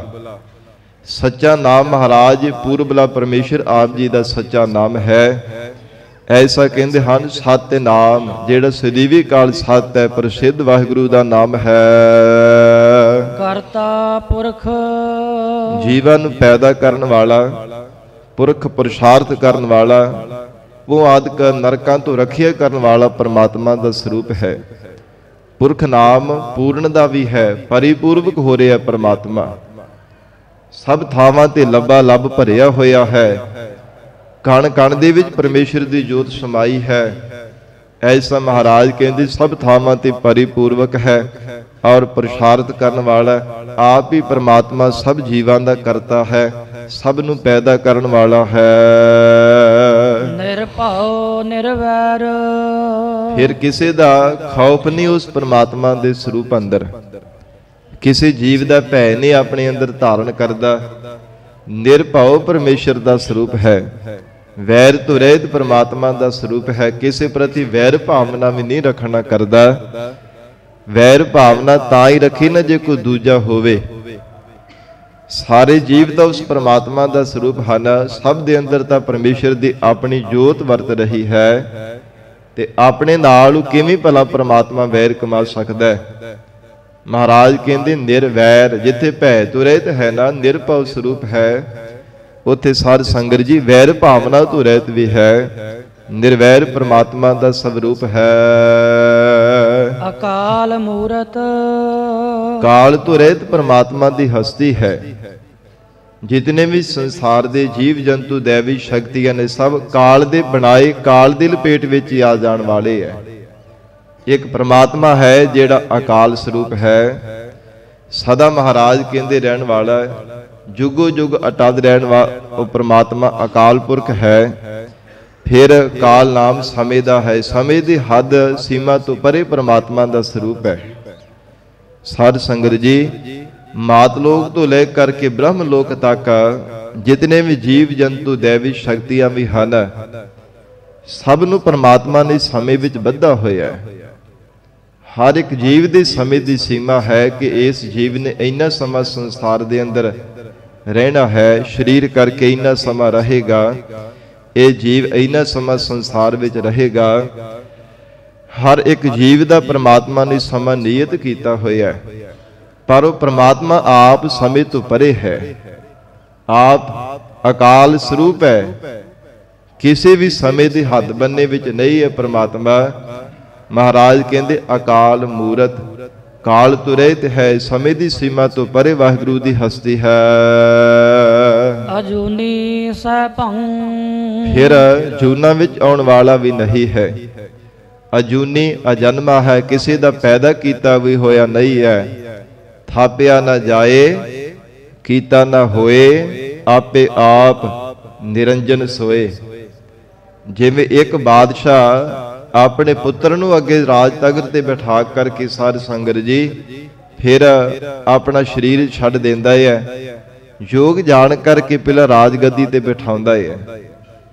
ਇੱਕ ਰਾਜਾ ਦੂਜੇ ਰਾਜੇ ਨੂੰ ਸਾਧ ਸੰਗਤ ਜੀ ਰਾਜ ਤਖਤ ਦਾ ਜਿਹੜਾ ਤਿਲਕ ਲਾ ਕਰਕੇ ਰਾਜ ਭਾਗ ਸੌਂਪ ਕੇ ਫਿਰ ਜਾਂਦਾ ਹੈ, ਪਰ ਉਹ ਪ੍ਰਮਾਤਮਾ ਕਿਸੇ ਦਾ ਸਥਾਪਨ ਕੀਤਾ ਹੋਇਆ ਵੀ ਨਹੀਂ ਹੈ। ਉਹ ਗੱਦੀ ਨਸ਼ੀਨ ਵੀ ਨਹੀਂ ਹੈ, ਨਾ ਕਿਸੇ ਦਾ ਪੈਦਾ ਕੀਤਾ। ਮਹਾਰਾਜ ਸਾਹਿਬ ਜੀ ਦਾ ਬਚਨ ਆਉਂਦਾ ਕਿ ਨਾ ਉਸ ਪ੍ਰਮਾਤਮਾ ਦੀ ਕੋਈ ਮਾਤਾ ਹੈ ਨਾ ਪਿਤਾ ਹੈ, ਉਹ ਸੈਭੰ ਸੁਤੇ ਪ੍ਰਕਾਸ਼ਮਾਨ ਹੈ। ਇੱਕ ਸੰਗਤ ਜੀ ਨਾਦੀ ਔਲਾਦ ਤੇ ਦੂਜੀ ਬਿੰਦੀ ਔਲਾਦ ਹੁੰਦੀ ਹੈ। ਨਾਦੀ ਔਲਾਦ ਜਿਹੜੀ ਨਾਰ ਤੋਂ ਪੈਦਾ ਹੋਵੇ ਉਹਨੂੰ ਨਾਦੀ ਔਲਾਦ ਕਿਹਾ ਜਾਂਦਾ ਹੈ। ਜਿਵੇਂ ਧੰਨ ਗੁਰੂ ਗੋਬਿੰਦ ਸਿੰਘ ਸਾਹਿਬ ਮਹਾਰਾਜ ਸਾਹਿਬ ਜੀ ਨੇ ਖਾਲਸੇ ਦੀ ਸਿਰਜਣਾ ਕੀਤੀ ਹੈ ਨਾ, ਨਿਤਨੇਮ ਗੁਰੂ ਕੀ ਬਾਣੀਆਂ ਦਾ ਜਾਪ ਕਰਕੇ ਖੰਡੇ ਦੀ ਧਾਰ ਦੇ ਵਿੱਚੋਂ ਖਾਲਸੇ ਨੂੰ ਪੈਦਾ ਕੀਤਾ। ਇਹ ਨਾਦੀ ਔਲਾਦ ਹੈ। ਇੱਕ ਬਿੰਦੀ ਔਲਾਦ ਜਿਹੜੀ ਮਾਤਾ ਪਿਤਾ ਦੇ ਸੰਬੰਧ ਤੋਂ ਜੀਵ ਦਾ ਜਨਮ ਹੁੰਦਾ ਉਹਨੂੰ ਬਿੰਦੀ ਔਲਾਦ ਕਿਹਾ ਜਾਂਦਾ ਹੈ। ਮਹਾਰਾਜ ਕਹਿੰਦੇ ਪ੍ਰਮਾਤਮਾ ਨਾ ਤਾਂ ਕਿਸੇ ਦੀ ਨਾਦੀ ਔਲਾਦ ਹੈ ਨਾ ਬਿੰਦੀ ਔਲਾਦ ਹੈ। ਉਹ ਸੈਭੰ ਸੁਤੇ ਪ੍ਰਕਾਸ਼ਮਾਨ ਹੈ। ਆਪਣੇ ਸਰੂਪ ਤੋਂ ਆਪ ਹੀ ਪ੍ਰਮਾਤਮਾ ਪ੍ਰਗਟ ਹੋਣ ਵਾਲਾ ਹੈ। ਮਹਾਰਾਜ ਸੱਚੇ ਪਾਤਸ਼ਾਹ ਕਹਿੰਦੇ ਅਜਨਮਾ ਹੈ, ਜੂਨਾ ਤੋਂ ਰਹਿਤ ਵਾਹਿਗੁਰੂ ਆਪ ਹੀ ਪ੍ਰਕਾਸ਼ਮਾਨ ਹੈ। ਗੁਰ ਪ੍ਰਸਾਦ, ਗੁਰ ਫਿਰ ਚੇਤਨ ਸਰੂਪ ਹੈ। ਜਿਤਨੇ ਵੀ ਸੰਸਾਰ ਦੇ ਜੀਵ ਜੰਤੂ ਸਭ ਜੜਤਾ ਦੇ ਵਿੱਚ ਹਨ। ਪ੍ਰਮਾਤਮਾ ਆਪ ਜਿੱਥੇ ਚੇਤਨ ਸਰੂਪ ਹੈ, ਸਭ ਜੀਵਾਂ ਨੂੰ ਚੇਤਨਤਾ ਦੇਣ ਵਾਲਾ। ਪ੍ਰਸਾਦ ਇੱਕ ਰਸ ਆਨੰਦ ਸਰੂਪ ਹੈ। ਐਸਾ ਮਹਾਰਾਜ ਕਹਿੰਦੇ ਉਹ ਪ੍ਰਮਾਤਮਾ ਸਤਿਗੁਰੂ ਜੀ ਦੀ ਕਿਰਪਾ ਦੁਆਰਾ ਪਰਮੇਸ਼ਰ ਮਿਲਦਾ ਹੈ। ਇੱਥੋਂ ਤੱਕ ਸੰਗਤ ਜੀ ਸਤਿਗੁਰੂ ਜੀ ਨੇ ਮਹਾ ਮੰਤਰ ਉਚਾਰਨ ਕੀਤਾ ਹੈ, ਕਿਉਂਕਿ 5 ਮੰਤਰ ਹਨ। ਪਹਿਲਾ ਹੈ ਬੀਜ ਮੰਤਰ ਇੱਕ ਓੰਕਾਰ, ਫਿਰ ਦੂਜਾ ਹੈ ਗੁਰ ਮੰਤਰ ਵਾਹਿਗੁਰੂ, ਤੀਜਾ ਹੈ ਮਹਾ ਮੰਤਰ ਇੱਕ ਓੰਕਾਰ ਤੋਂ ਲੈ ਕੇ ਗੁਰ ਪ੍ਰਸਾਦ ਤੱਕ, ਚੌਥਾ ਹੈ ਮੂਲ ਮੰਤਰ ਇੱਕ ਓੰਕਾਰ ਤੋਂ ਲੈ ਕੇ ਨਾਨਕ ਹੋਸੀ ਭੀ ਸੱਚ ਤੱਕ, ਫਿਰ ਪੰਜਵਾਂ ਹੈ ਮਾਲਾ ਮੰਤਰ ਸੰਪੂਰਨ ਜਪਜੀ ਸਾਹਿਬ ਦਾ ਪਾਠ। ਇਹ 5 ਮੰਤਰ ਮੰਨੇ ਜਾਂਦੇ ਹੈ। ਮਹਾਰਾਜ ਸੱਚੇ ਪਾਤਸ਼ਾਹ ਸਤਿਗੁਰੂ ਜੀ ਇਥੋਂ ਤੱਕ ਮਹਾ ਮੰਤਰ ਉਚਾਰਨ ਕਰਕੇ ਅੱਗੇ ਸ਼ਬਦ ਦੀ ਪ੍ਰਾਰੰਭਤਾ ਕਰਦੇ ਹਨ। ਰਾਗ ਸੂਹੀ ਮਹੱਲਾ ਪਹਿਲਾ, ਚੌਪਦੇ ਘਰ ਪਹਿਲਾ। ਸੂਹੀ ਰਾਗ ਹੈ। ਪਹਿਲੇ ਪਾਤਸ਼ਾਹ ਧੰਨ ਗੁਰੂ ਨਾਨਕ ਦੇਵ ਸਾਹਿਬ ਮਹਾਰਾਜ 4 ਪਦਿਆਂ ਵਾਲੇ ਔਰ ਪਹਿਲੇ ਘਰ ਦੇ ਅੰਦਰ ਮਹਾਰਾਜ ਸੱਚੇ ਪਾਤਸ਼ਾਹ ਜੀ ਸ਼ਬਦ ਉਚਾਰਨ ਕਰਦੇ ਹਨ। ਸੰਗਤ ਜੀ ਇਹ ਸੂਹੀ ਰਾਗ ਦੀ ਪ੍ਰਾਰੰਭਤਾ ਮਹਾਰਾਜ ਪਹਿਲੇ ਪਾਤਸ਼ਾਹ ਜੀ ਨੇ ਕੀਤੀ ਹੈ। ਸ੍ਰੀ ਗੁਰੂ ਗ੍ਰੰਥ ਸਾਹਿਬ ਜੀ ਅੰਦਰ ਕੁੱਲ 31 ਰਾਗ ਹੈ। ਤਿੰਨਾਂ ਦੇ ਵਿੱਚੋਂ 15ਵਾਂ ਅਸਥਾਨ ਇਹ ਸੂਹੀ ਰਾਗ ਦਾ ਹੈ। ਜਿਵੇਂ ਰਾਗ ਮਾਲਾ ਵਿੱਚ ਮਹਾਰਾਜ ਜੀ ਦੇ ਬਚਨ ਆਉਂਦੇ ਹਨ, ਉੱਚਾ ਸੁਰ ਸੂਹ ਪੁਨ ਕੀਨੀ, ਮੇਘ ਰਾਗ ਸਿਓ ਪੰਚੋ ਚੀਨੀ। ਮੇਘ ਰਾਗ ਦੀ ਘਰ ਵਾਲੀ ਇਹਦੀ ਪਤਨੀ ਮੰਨੀ ਹੈ ਰਾਗ ਮਾਲਾ ਦੇ ਬਚਨਾਂ ਅਨੁਸਾਰ। ਉਵੇਂ ਮੁੱਖ ਰੂਪ ਦੇ ਵਿੱਚ ਅਸੀਂ ਭਾਵੇਂ ਮੂਲ ਰੂਪ ਦੇ ਵਿੱਚ ਰਾਗ ਹੀ ਇਸ ਨੂੰ ਆਖ ਦਿੰਦੇ ਹਾਂ, ਪਰ ਮੇਘ ਰਾਗ ਦੀ ਘਰ ਵਾਲੀ ਨੂੰ ਰਾਗਣੀ ਵੀ ਕਿਹਾ ਜਾਂਦਾ ਹੈ। ਫਿਰ ਸਾਧ ਸੰਗਤ ਜੀ ਦਿਨ ਚੜੇ ਤੀਜੀ ਘੜੀ ਦੇ ਸਮੇਂ ਇਸ ਨੂੰ ਗਾਉਣ ਦਾ ਸਾਧ ਸੰਗਤ ਜੀ ਹੁਕਮ ਹੈ। ਇਹਦਾ ਸਮਾਂ ਬੱਧਾ ਹੋਇਆ, ਨਿਯਤ ਕੀਤਾ ਹੋਇਆ। ਜਿਵੇਂ ਕੋਈ ਦਿਨ ਦੇ ਪਹਿਲੇ ਪਹਿਰ ਦੇ ਵਿੱਚ ਗਾਇਆ ਜਾਂਦਾ, ਕੋਈ ਦੂਜੇ ਪਹਿਰ ਦੇ ਵਿੱਚ ਸ਼ਬਦ ਗਾਏ ਜਾਂਦੇ, ਕੋਈ ਤੀਜੇ ਪਹਿਰ ਦੇ ਵਿੱਚ ਗਾਉਣ ਦਾ ਹੁਕਮ ਹੈ। ਇਹ ਮਹਾਰਾਜ ਸਾਹਿਬ ਜੀ ਨੇ ਸਭ ਰਾਗਾਂ ਦੇ ਗਾਉਣ ਦਾ ਸਮਾਂ ਨਿਯਤ ਕੀਤਾ ਹੋਇਆ। ਸੱਚੇ ਪਾਤਸ਼ਾਹ ਧੰਨ ਗੁਰੂ ਨਾਨਕ ਦੇਵ ਸਾਹਿਬ ਮਹਾਰਾਜ ਪਹਿਲੇ ਘਰ ਸੁਰ ਤਾਲ ਅੰਦਰ ਇਹ ਸ਼ਬਦ ਰਾਹੀਂ ਉਪਦੇਸ਼ ਦਿੰਦੇ ਹਨ। ਭਾਂਡਾ ਧੋਏ ਬੈਸ ਧੂਪ ਦੇਵਹੁ। ਸਤਿਗੁਰੂ ਜੀ ਨੇ ਦੁੱਧ ਦਾ ਰੂਪਕ ਅਲੰਕਾਰ ਬਣ ਕੇ ਉਪਦੇਸ਼ ਦਿੱਤਾ ਹੈ। ਜਦੋਂ ਸਿੱਧਾ ਨੇ ਸਵਾਲ ਕੀਤਾ, ਕਹਿਣ ਲੱਗੇ ਮਹਾਰਾਜ ਜੀਵਨ ਦੀ ਸਫਲਤਾ ਕਿਵੇਂ ਹੋ ਸਕਦੀ ਹੈ, ਕਿਰਪਾ ਕਰਕੇ ਉਪਦੇਸ਼ ਬਖਸ਼ੋ। तो महाराज सच्चे पातशाह जी ने उपदेश दिता, कहन लगे भांडा धोए बैस धूप देवहो। जिवें संगत जी पुरानियां जो बजुर्ग माइयां बीबियां ने उन्होंने पता है मातावां नूं कि पहला बर्तन नूं चंगी तरह साफ किया जाता सी। दुध पाउण तो पहला कोई पदार्थ दुध आदि पाउणा ते पहला बर्तन नूं चंगी तरह मांजणा, फिर उहदे विच धूप आदि दिखाउणी कि ना खटियाई दी उहदे विचों कोई साध संगत जी बदबू आवे, जां कई वार जे भांडा गिला रह जावे तां भी उहदे विचों बदबू आउण लग पैंदी है। इस करके धूप आदि दिखाई जाती है कि उहदे विचों कोई बदबू ना आवे, जो संगी खुशबू आउणा करे। महाराज सच्चे पातशाह जी वो रूपक अलंकार बन करके उपदेश दे रहे हैं। हजूर कहंदे भांडा धोए बैस धूप देव तो दूध को जावह। ਇਹਦੇ ਅੰਦਰ ਅੰਤਰੀ ਭਾਵ ਦੇ ਵਿੱਚ ਮਹਾਰਾਜ ਜੀ ਨੇ ਉਪਦੇਸ਼ ਦਿੱਤਾ ਹੈ। ਸੱਚੇ ਪਾਤਸ਼ਾਹ ਕਹਿੰਦੇ ਹੈ ਜੀਵਾ ਸਭ ਤੋਂ ਪਹਿਲਾਂ ਆਪਣੇ ਹਿਰਦੇ ਰੂਪ ਭਾਂਡੇ ਨੂੰ ਚੰਗੀ ਤਰ੍ਹਾਂ ਸਾਫ਼ ਕਰ, ਪ੍ਰੇਮ ਰੂਪੀ ਜਲ ਦੇ ਨਾਲ। ਮਹਾਰਾਜ ਕਹਿੰਦੇ ਚੰਗੀ ਤਰ੍ਹਾਂ ਪਹਿਲਾਂ ਇਹਨੂੰ ਸਾਫ਼ ਕਰਨਾ ਕਰ। ਬੈਸ ਧੂਪ ਦੇਵਾ, ਤੇ ਫਿਰ ਧੂਪ ਕਿਹੜੀ ਦਿਖਾਉਣੀ ਹੈ? ਜਿਹੜੀਆਂ ਚਿੱਤ ਦੀਆਂ ਵਾਸ਼ਨਾਵਾਂ ਨੇ ਇਹਨਾਂ ਨੂੰ ਲੈ ਕਰਨਾ, ਭਾਵ ਸ਼ਾਂਤ ਕਰਨਾ, ਬੈਠਾ ਦੇਣਾ। ਇਹ ਮਹਾਰਾਜ ਕਹਿੰਦੇ ਧੂਪ ਦਿਖਾਉਣਾ ਕਰ। ਜਾਂ ਇੰਦਰੀਆਂ ਨੂੰ ਜਿਹੜਾ ਰੋਕਣਾ ਹੈ, ਨੇਤਰਾਂ ਨੂੰ ਪਰਾਈ ਰੂਪ ਤੱਕਣ ਤੋਂ ਰੋਕਣਾ ਹੈ, ਰਸਨਾ ਨੂੰ ਪਰਾਈ ਨਿੰਦਿਆ ਕਰਨੇ ਤੋਂ ਰੋਕ ਕਰਕੇ ਰੱਖਣਾ ਹੈ, ਕੰਨਾਂ ਨੂੰ ਪਰਾਈ ਨਿੰਦਿਆ ਚੁਗਲੀਆਂ ਆਦਿਕ ਸੁਣਨ ਤੋਂ ਮਹਾਰਾਜ ਕਹਿੰਦੇ ਰੋਕ ਕਰਕੇ ਰੱਖਣਾ ਹੈ, ਪੈਰਾਂ ਨੂੰ ਮਾੜੀ ਸੰਗਤ ਵਿੱਚ ਜਾਣੇ ਤੋਂ ਰੋਕ ਕੇ ਰੱਖਣਾ ਹੈ, ਹੱਥਾਂ ਦੇ ਨਾਲ ਪਾਪ ਕਰਮ ਕਰਨਾ ਜਾਂ ਚੋਰੀ ਕਰਨ ਤੋਂ ਇਹਨਾਂ ਨੂੰ ਰੋਕ ਕਰਕੇ ਰੱਖਣਾ ਹੈ। ਸੱਚੇ ਪਾਤਸ਼ਾਹ ਕਹਿੰਦੇ ਏਦਾਂ ਇਹ ਧੂਪ ਦਿਖਾਉਣੀ ਕਰ। ਮਹਾਰਾਜ ਕਹਿੰਦੇ ਇਉਂ ਜੀਵਨ ਦੇ ਵਿੱਚ ਪਹਿਲਾਂ ਆਪਣੇ ਹਿਰਦੇ ਰੂਪ ਭਾਂਡੇ ਨੂੰ ਸਾਫ਼ ਕਰ, ਫਿਰ ਚਿੱਤ ਦੀਆਂ ਬਿਰਤੀਆਂ ਇਹਨਾਂ ਨੂੰ ਮਹਾਰਾਜ ਕਹਿੰਦੇ ਰੋਕਣ ਰੂਪੀ ਧੂਪ ਦਿਖਾਉਣਾ ਕਰ। ਤਾਉ ਦੁੱਧ ਕਉ ਜਾਵਹੁ। हे ਪ੍ਰਾਣਾ ਤਾਰੇ ਜੀਵ, ਤਾਂ ਫਿਰ ਬਾਅਦ ਵਿੱਚ ਮਹਾਰਾਜ ਸਾਹਿਬ ਜੀ ਤੋਂ ਉਪਦੇਸ਼ ਰੂਪੀ ਦੁੱਧ ਲੈਣ ਵਾਸਤੇ ਜਾਣਾ ਕਰ। ਜਿਹੜਾ ਉਪਦੇਸ਼ ਸੰਸਾਰ ਦੇ ਅੰਦਰ ਜਿਵੇਦਾਂ ਸ਼ਾਸਤਰਾਂ ਜਿਹੜੇ ਗ੍ਰੰਥ ਆਦਿਕ ਹਨ ਉਹਨਾਂ ਦੇ ਨਾਲ ਤੁਲ ਕਰਕੇ ਵੀ, ਭਾਵ ਉਹਨਾਂ ਤੋਂ ਉਪਦੇਸ਼ ਲੈ ਕੇ ਵੀ ਜਿਹੜਾ ਮਹਾਰਾਜ ਕਹਿੰਦੇ ਮਹਾਰਾਜ ਜੀ ਦੇ ਉਪਦੇਸ਼ ਦੇ ਸਮਸਤ ਨਹੀਂ ਕਦੇ ਪਹੁੰਚਿਆ ਜਾ ਸਕਦਾ। ਜੋ ਸਤਿਗੁਰੂ ਜੀ ਦਾ ਉਪਦੇਸ਼ ਹੈ ਇਹ ਪਰਮ ਹੈ, ਨਿਰਹੰਕਾਰ ਵਾਲਾ ਉਪਦੇਸ਼ ਹੈ, ਫਿਰ ਵਿਤਕਰੇ ਤੋਂ ਰਹਿਤ ਵਾਲਾ ਉਪਦੇਸ਼ ਹੈ। ਸਾਰੀ ਸ੍ਰਿਸ਼ਟੀ ਨੂੰ ਸਾਂਝਾ ਮਹਾਰਾਜ ਸਾਹਿਬ ਜੀ ਉਪਦੇਸ਼ ਬਖਸ਼ਿਸ਼ ਕਰਦੇ ਹੈ। ਤਾਉ ਦੁੱਧ ਕੋ ਜਾਵਹੁ। हे ਜੀਵ, ਤਾਂ ਮਹਾਰਾਜ ਸਾਹਿਬ ਜੀ ਦੇ ਉਪਦੇਸ਼ ਰੂਪੀ ਦੁੱਧ ਲੈਣ ਵਾਸਤੇ ਜਾਣਾ ਕਰ। ਪਹਿਲਾਂ ਮਨ ਨੂੰ ਸਾਫ਼ ਤਾਂ ਕਰ, ਮਹਾਰਾਜ ਜੀ ਦੀ ਸੇਵਾ ਕਰਕੇ, ਸਿਮਰਨ ਕਰਕੇ, ਤਾਂ ਹੀ ਤੈਨੂੰ ਰੱਬ ਦੀ ਪ੍ਰਾਪਤੀ ਦਾ ਉਪਦੇਸ਼ ਮਿਲੇਗਾ। ਤਾਂ ਵਾਹਿਗੁਰੂ ਦੀ ਪ੍ਰਾਪਤੀ ਦਾ ਉਪਦੇਸ਼ ਰੂਪੀ ਦੁੱਧ ਤੈਨੂੰ ਮਿਲੇਗਾ, ਤੇਰੇ ਹਿਰਦੇ ਰੂਪ ਭਾਂਡੇ ਵਿੱਚ ਟਿਕੇਗਾ। ਜੇਕਰ ਪਹਿਲਾਂ ਆਪਣੇ ਹਿਰਦੇ ਨੂੰ ਚੰਗੀ ਤਰ੍ਹਾਂ ਸਾਫ਼ ਕਰਨਾ ਕਰੇ। दूध करम फुन सुरत समायण।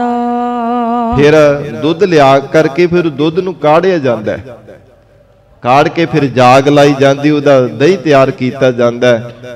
ये महाराज अलंकार बन के उपदेश दे रहे हैं। हे सिद्धो, दूध कर्म फुन सुरत समायण। सच्चे पातशाह महाराज कहन लगे है, हे सिद्धो, ਦੁੱਧ ਨੂੰ ਕਾੜਨਾ ਕਿਵੇਂ ਹੈ? ਕਾਮ ਕ੍ਰੋਧ ਲੋਭ ਮੋਹ ਹੰਕਾਰ ਰੂਪੀ ਲੱਕੜਾਂ, ਇਹਨਾਂ ਨੂੰ ਲੱਕੜਾਂ ਤੇ ਸਾੜਨਾ ਕਰੋ। ਜਾਂ ਮਹਾਰਾਜ ਸੱਚੇ ਪਾਤਸ਼ਾਹੀ ਦੇ ਪ੍ਰਚੰਡ ਸ਼ਬਦ ਅਭਿਆਸ, ਪ੍ਰਚੰਡ ਮਹਾਰਾਜ ਜੀ ਦੀ ਸੇਵਾ ਰੂਪੀ ਤਪ ਸਾਧਨਾ ਤੇ ਇਹਨਾਂ ਵਿਕਾਰਾਂ ਰੂਪੀ ਲੱਕੜਾਂ ਨੂੰ ਲੈ ਕਰਕੇ ਅੱਗ ਬਾਲਣੀ ਕਰੋ। ਫਿਰ ਪੁਨਾ ਪੁਨਾ ਅਭਿਆਸ ਕਰਨਾ ਮਹਾਰਾਜ ਜੀ ਦੇ ਉਪਦੇਸ਼ ਦਾ, ਆਪਣੇ ਹਿਰਦੇ ਅੰਦਰ ਸਿਮਰਤੀ ਵਿੱਚ ਯਾਦ ਰੱਖਣਾ ਸੱਚੇ ਪਾਤਸ਼ਾਹੀ ਦੇ ਉਪਦੇਸ਼ ਨੂੰ। ਇਹ ਮਹਾਰਾਜ ਕਹਿੰਦੇ ਦੁੱਧ ਕਾੜਨ ਦੀ ਤਰ੍ਹਾਂ ਹੈ। ਫਿਰ ਮਹਾਰਾਜ ਦੁੱਧ ਨੂੰ ਜਾਗ ਵੀ ਲਾਈਦੀ ਹੈ। ਇੱਧਰ ਜਾਗ ਕਿਹੜੀ ਲਾਉਣੀ ਹੈ? ਮਹਾਰਾਜ ਕਹਿੰਦੇ ਸੁਰਤ ਸਮਾਇਣ। ਜਿਹੜੀ ਸੁਰਤੀ ਨੂੰ ਆਪਣੀ ਸੁਰਤ ਨੂੰ ਸ਼ਬਦ ਦੇ ਵੀ ਸਮਾਉਣਾ ਨਾ, ਸ਼ਬਦ ਦਾ ਮਿਲਾਪ ਕਰਾਉਣਾ, ਇਹ ਜਾਣੋ ਕਿ ਜਾਗ ਲਾਉਣ ਦੀ ਤਰ੍ਹਾਂ ਹੈ। ਸੁਰਤ ਨੂੰ ਮਹਾਰਾਜ ਸਾਹਿਬ ਜੀ ਦੇ ਚਰਨਾਂ ਵਿੱਚ ਜੋੜਨਾ, ਇਹ ਜਾਣੋ ਕਿ ਜਾਗ ਲਾਉਣ ਦੀ ਤਰ੍ਹਾਂ ਹੈ। ਹੋਏ ਨਿਰਾਸ ਜਮਾਵਹੁ। ਤੇ ਮਹਾਰਾਜ ਫਿਰ ਜਿਵੇਂ ਦਹੀਂ ਜੰਮ ਜਾਂਦਾ ਹੈ, ਇਹ ਕਿਵੇਂ ਪਤਾ ਚੱਲੇਗਾ ਕਿ ਹੁਣ ਦਹੀਂ ਜੰਮ ਗਿਆ? ਸੱਚੇ ਪਾਤਸ਼ਾਹ ਕਹਿੰਦੇ ਸੰਸਾਰ ਤੋਂ ਨਿਰਾਸ਼ਾ ਹੋਣਾ, ਇਹ ਦਹੀਂ ਜਮਾਉਣਾ ਕਰੋ। ਆਪਣੀ ਚਿੱਤ ਬਿਰਤੀ ਨੂੰ ਸੰਸਾਰ ਤੋਂ ਉਪਰਾਮ ਕਰ ਲੈਣਾ। ਸੰਸਾਰ ਦੇ ਜੀਵ, ਤਮਾਮ ਸੰਸਾਰ ਭਰ ਦੇ ਜੀਵ ਤਿੰਨਾਂ ਗੁਣਾਂ ਵਿੱਚ ਵਰਤਦੇ ਹਨ। ਕੋਈ ਰਜੋਗੁਣੀ ਸੁਭਾਅ ਦਾ ਹੈ, ਕੋਈ ਤਮੋਗੁਣੀ ਸੁਭਾਅ ਦਾ ਹੈ, ਕੋਈ ਸਤੋਗੁਣੀ ਸੁਭਾਅ ਦਾ ਹੈ। ਪਰ ਇਹ ਸਿੱਧੋ, ਇਹਨਾਂ ਤਿੰਨਾਂ ਗੁਣਾਂ ਤੋਂ ਅਤੀਤ ਹੋ ਕੇ ਜੀਵਨ ਨਿਰਵਾਹ ਕਰਨਾ, ਆਪਣੇ ਚਿੱਤ ਨੂੰ ਸੰਸਾਰਾਕਾਰ ਤੋਂ ਉਪਰਾਮ ਕਰਕੇ ਬ੍ਰਹਮ ਦੇ ਵਿੱਚ ਲੀਨ ਕਰਕੇ ਰੱਖਣਾ। ਮਹਾਰਾਜ ਕਹਿੰਦੇ ਹੋਏ ਨਿਰਾਸ ਜਮਾਵਹੁ। ਸੰਸਾਰ ਤੋਂ ਉਪਰਾਮ ਹੋਣਾ, ਸੰਸਾਰ ਤੋਂ ਨਿਰਾਸ਼ੇ ਹੋ ਕਰਕੇ ਜੀਵਨ ਨਿਰਵਾਹ ਕਰਨਾ ਕਿ ਸੰਸਾਰ ਸਦਾ ਕਾਇਮ ਰਹਿਣ ਵਾਲਾ ਨਹੀਂ ਹੈ। ਜਿਵੇਂ ਮਨੁੱਖ ਬਹੁਤ ਜ਼ਿੰਦਗੀ ਵਿੱਚ ਮਿਹਨਤ ਕਰੇ, ਬੜੀ ਘਾਲਣਾ ਘਾਲੇ, ਸੰਗਤ ਜੀ ਉਹਨੂੰ ਪਤਾ ਲੱਗ ਜਾਵੇ ਕਿ ਜਿੰਨੀ ਮੈਂ ਮਿਹਨਤ ਕੀਤੀ ਦੇ ਬਦਲੇ ਹੁਣ ਮੈਨੂੰ ਕੁਝ ਨਹੀਂ ਮਿਲਣ ਵਾਲਾ, ਤੇ ਮਨ ਕਿੰਨਾ ਉਹਦਾ ਨਿਰਾਸ਼ਾ ਹੋ ਜਾਂਦਾ ਹੈ, ਬਹੁਤ ਜ਼ਿਆਦਾ ਉਪਰਾਮ ਹੋ ਜਾਂਦਾ। ਕਿਸੇ ਨਾਲ ਬੋਲਣ ਨੂੰ ਵੀ ਉਹਦਾ ਚਿੱਤ ਨਹੀਂ ਕਰਦਾ, ਨਾ ਕੁਝ ਭੋਜਨ ਛਕਣੇ ਨੂੰ ਚਿੱਤ ਕਰਦਾ ਹੈ, ਨਾ ਕੁਝ ਤਨ ਤੇ ਪਹਿਨਣ ਨੂੰ, ਕੱਪੜਾ ਚੰਗਾ ਪਹਿਨਣੇ ਨੂੰ ਵੀ ਉਹਦਾ ਚਿੱਤ ਨਹੀਂ ਕਰਦਾ। ਇੰਨੀ ਜ਼ਿਆਦਾ ਉਹਦੇ ਅੰਦਰ ਉਪਰਾਮਤਾ ਪੈਦਾ ਹੋ ਜਾਂਦੀ ਹੈ ਕਿ ਮੈਂ ਇੰਨੀ ਜ਼ਿਆਦਾ ਜ਼ਿੰਦਗੀ ਵਿੱਚ ਮਿਹਨਤ ਕੀਤੀ, ਕਿੰਨਾ ਸਿਰ ਤੋੜ ਯਤਨ ਕੀਤਾ ਹੈ, ਬਹੁਤ ਜ਼ਿਆਦਾ ਮਸ਼ੱਕਤ ਘਾਲਣਾ ਘਾਲੀ ਹੈ, ਪਰ ਇਹ ਸਾਰਾ ਕੁਝ ਕਰਨ ਤੋਂ ਬਾਅਦ ਵਿੱਚ ਹੁਣ ਮੈਨੂੰ ਕੁਝ ਵੀ ਨਹੀਂ ਪ੍ਰਾਪਤ ਹੋਣ ਵਾਲਾ, ਤੇ ਫਿਰ ਉਹ ਉਪਰਾਮ ਹੋ ਜਾਂਦਾ ਹੈ। ਇਸੇ ਪ੍ਰਕਾਰ ਸੰਗਤ ਜੀ, ਜਿਸ ਜੀਵ ਨੂੰ ਸੋਝੀ ਆ ਜਾਂਦੀ ਹੈ ਨਾ ਮਹਾਰਾਜ ਸਾਹਿਬ ਜੀ ਦੇ ਉਪਦੇਸ਼ ਦੁਆਰਾ, हे ਜੀਵ ਜੋ ਕੁਝ ਮਰਜ਼ੀ ਸੰਸਾਰ ਦੇ ਅੰਦਰ ਭੱਜ ਦੌੜ ਕਰਕੇ ਦੇਖ ਲੈ, ਪਰ ਅੰਤ ਸਮੇਂ ਤੇਰੇ ਪੱਲੇ ਕੁਝ ਵੀ ਪੈਣ ਵਾਲਾ ਨਹੀਂ ਹੈ, ਤੇਰੇ ਨਾਲ ਕੁਝ ਵੀ ਜਾਣ ਵਾਲਾ ਨਹੀਂ ਹੈ। ਨਾ ਤਾਂ ਧਨ, ਨਾ ਪਦਾਰਥ, ਨਾ ਸੰਸਾਰ ਦੇ ਮਾਇਆ ਦੇ ਸੁਖ, ਜਾਂ ਫਿਰ ਜਿਨ੍ਹਾਂ ਦੇ ਬਦਲੇ ਤੋਂ ਚੋਰੀਆਂ ਕਰਦਾ, ਪਾਪ ਕਰਮ ਕਰਦਾ, ਠੱਗੀਆਂ ਮਾਰਦਾ, ਉਹਨਾਂ ਨੇ ਵੀ ਤੇਰੇ ਨਾਲ ਕਿਸੇ ਨੇ ਨਹੀਂ ਜਾਣਾ, ਨਾ ਕਿਸੇ ਨੇ ਤੈਨੂੰ ਜਮਾਂ ਦੀ ਮਾਰ ਤੋਂ ਬਚਾਉਣਾ ਹੈ, ਕਿਸੇ ਨੇ ਤੇਰੀ ਰੱਖਿਆ ਨਹੀਂ ਕਰਨੀ। ਜਦੋਂ ਸਮਝ ਆ ਜਾਂਦੀ ਹੈ ਨਾ ਸਾਧ ਸੰਗਤ ਜੀ, ਉਹ ਜੀਵ ਦਾ ਚਿੱਤ ਸੰਸਾਰ ਤੋਂ ਉਪਰਾਮ ਹੋ ਜਾਂਦਾ ਹੈ। ਜਦੋਂ ਮਹਾਰਾਜ ਉਪਦੇਸ਼ ਦੇ ਕਰਕੇ ਜੀਵ ਨੂੰ ਸੋਝੀ ਬਖਸ਼ਿਸ਼ ਕਰ ਦਿੰਦੇ ਹੈ, हे ਜੀਵਾ ਜੈਸੇ ਗੋਇਲ ਆਇਆ ਗੋਇਲੀ, ਕਿਆ ਤਿਸ ਡੰਪ ਪਸਾਰ, ਮੋਹਲਤ ਪੁੰਨੀ ਚੱਲਣਾ ਤੂੰ ਸੰਮਲ ਘਰ ਬਾਰ, ਸਤਗੁਰ ਸੇਵ ਪਿਆਰ, ਕਿਆ ਥੋੜੜੀ ਬਾਤ ਗੁਮਾਨ। ਐਵੇਂ 4 ਕੁ ਦਿਨਾਂ ਦੀ ਗੱਲ ਬਦਲੇ ਤੂੰ ਹੰਕਾਰ ਕਰਦਾ ਰਹਿਣਾ ਹੈ। हे ਜੀਵ ਸੰਸਾਰ ਦੇ ਵਿੱਚ ਤਾਂ ਤੇਰਾ ਆਉਣਾ ਐਵੇਂ ਹੈ, ਜੈਸੇ ਰਹਿਣ ਪਰਾਹੁਣੇ ਉੱਠ ਚੱਲ ਸੇ ਪ੍ਰਭਾਤ, ਕਿਆ ਤੂੰ ਰਤਾ ਗਿਰਸਤ ਸਿਓ, ਸਭ ਫੁੱਲਾਂ ਕੀ ਬਾਗਾਤ।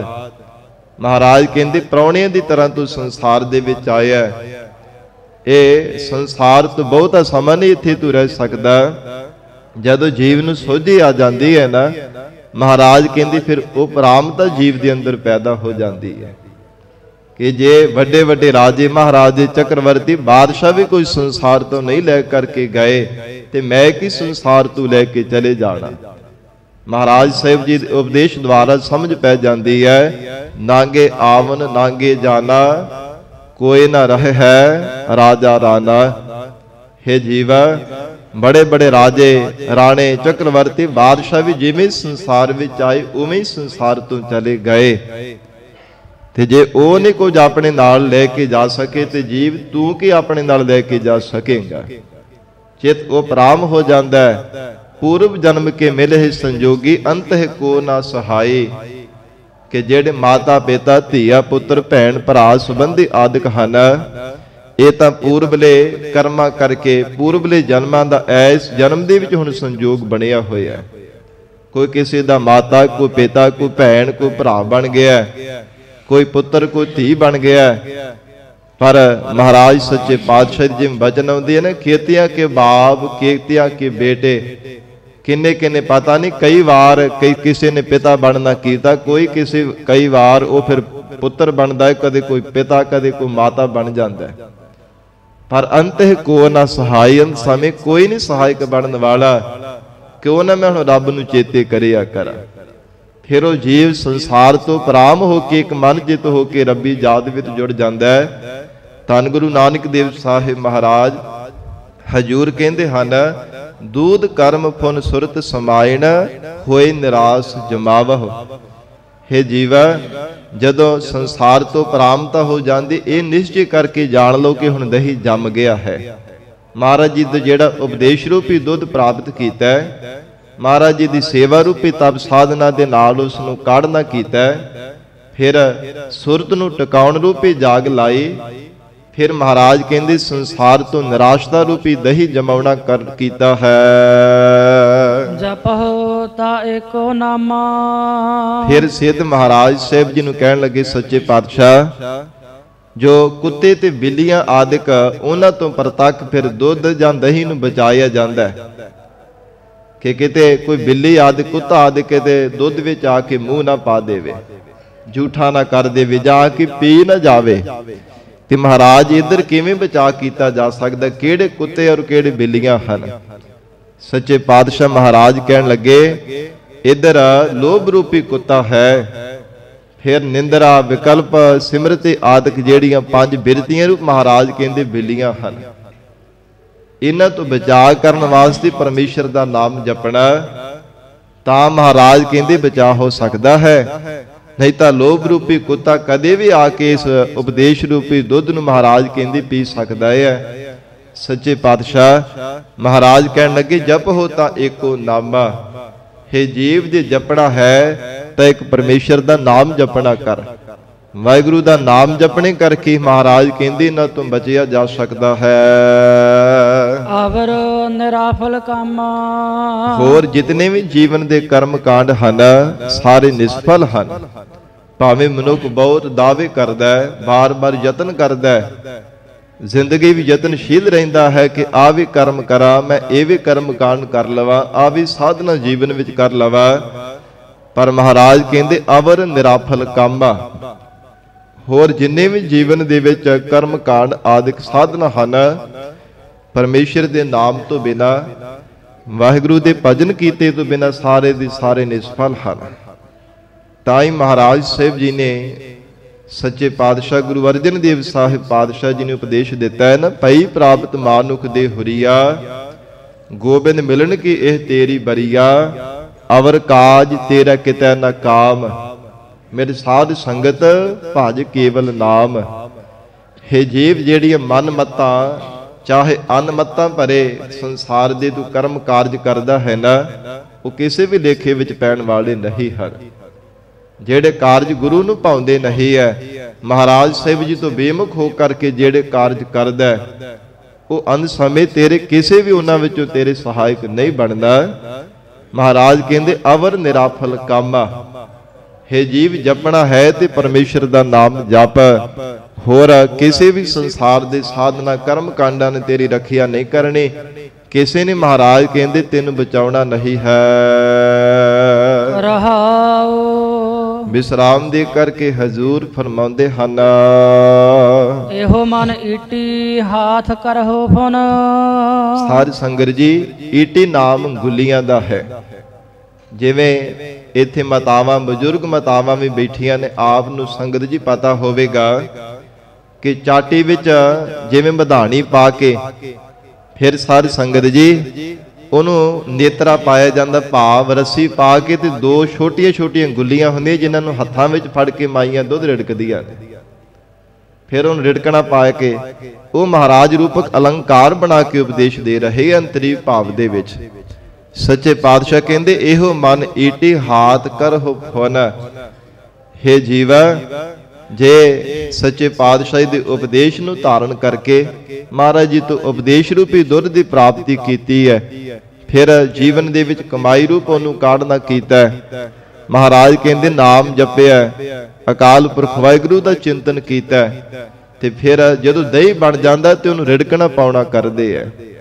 ਸੱਚੇ ਪਾਤਸ਼ਾਹ ਕਹਿੰਦੇ ਹਨ, ਪੂਰਨ ਵਿਸ਼ਵਾਸ ਨਿਸ਼ਚਾ ਰੂਪੀ ਚਾਟੀ ਲੈਣਾ ਕਰ, ਵਿਵੇਕ ਰੂਪੀ ਮਧਾਣੀ ਪਾਉਣਾ ਕਰ, ਔਰ ਇਸੇ ਪ੍ਰਕਾਰ ਸੰਕਲਪ ਵਿਕਲਪ ਜਿਹੜੇ ਹਨ, ਇਹਨਾਂ ਨੂੰ ਸਮਦਮ ਸਾਧਨਾ ਰੂਪੀ ਰੱਸੀਆਂ ਦੇ ਨਾਲ ਮਹਾਰਾਜ ਕਹਿੰਦੇ ਮਨ ਬੁੱਧ ਰੂਪੀ ਹੱਥਾਂ ਦੇ ਨਾਲ ਪਕੜਨਾ ਕਰ। ਜਿਹੜੇ ਮਨ ਬੁੱਧ ਰੂਪੀ ਹੱਥ ਹੈ, ਇਹਨਾਂ ਦੇ ਨਾਲ ਮਹਾਰਾਜ ਕਹਿੰਦੇ ਸੰਕਲਪ ਵਿਕਲਪ ਰੂਪੀ ਇਹ ਗੁੱਲੀਆਂ ਨੂੰ ਲੈ ਕਰਕੇ ਪਕੜਨਾ ਕਰ। ਤੋ ਹਜੂਰ ਅੱਗੇ ਫਰਮਾਉਂਦੇ ਹਨ, ਨੇਤਰੋ ਨੀਂਦ ਨਾ ਆਵੇ। ਫਿਰ ਮਹਾਰਾਜ ਕਹਿੰਦੇ ਤੇਰੇ ਜੀਵਨ ਦੇ ਵਿੱਚ ਅਵਿਦਿਆ ਰੂਪੀ ਨੀਂਦਰਾ ਨਾ ਆਉਣੀ ਕਰੇ, ਇਹ ਨੇਤਰਾ ਪਾਉਣਾ ਕਰ। ਭਾਵ ਜਿਹੜਾ ਅਵਿਦਿਆ ਰੂਪ ਨੀਂਦਰਾ ਤੋਂ ਉਪਰਾਮ ਹੋ ਜਾਣਾ, ਜਾਗਰਤ ਅਵਸਥਾ ਵਿੱਚ ਰਹਿਣਾ, ਇਹ ਨੇਤਰਾ ਪਾਉਣਾ, ਇਹ ਰੱਸੀ ਪਾਉਣ ਦੀ ਤਰ੍ਹਾਂ ਹੈ।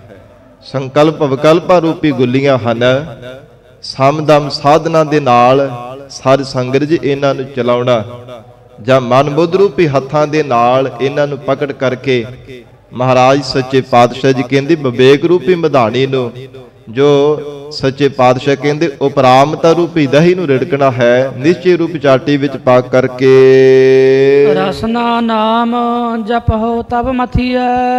ਤੇ ਮਹਾਰਾਜ ਜੀ ਦਾ ਮੰਥਨ ਕਿਵੇਂ ਕਰਨਾ ਹੈ?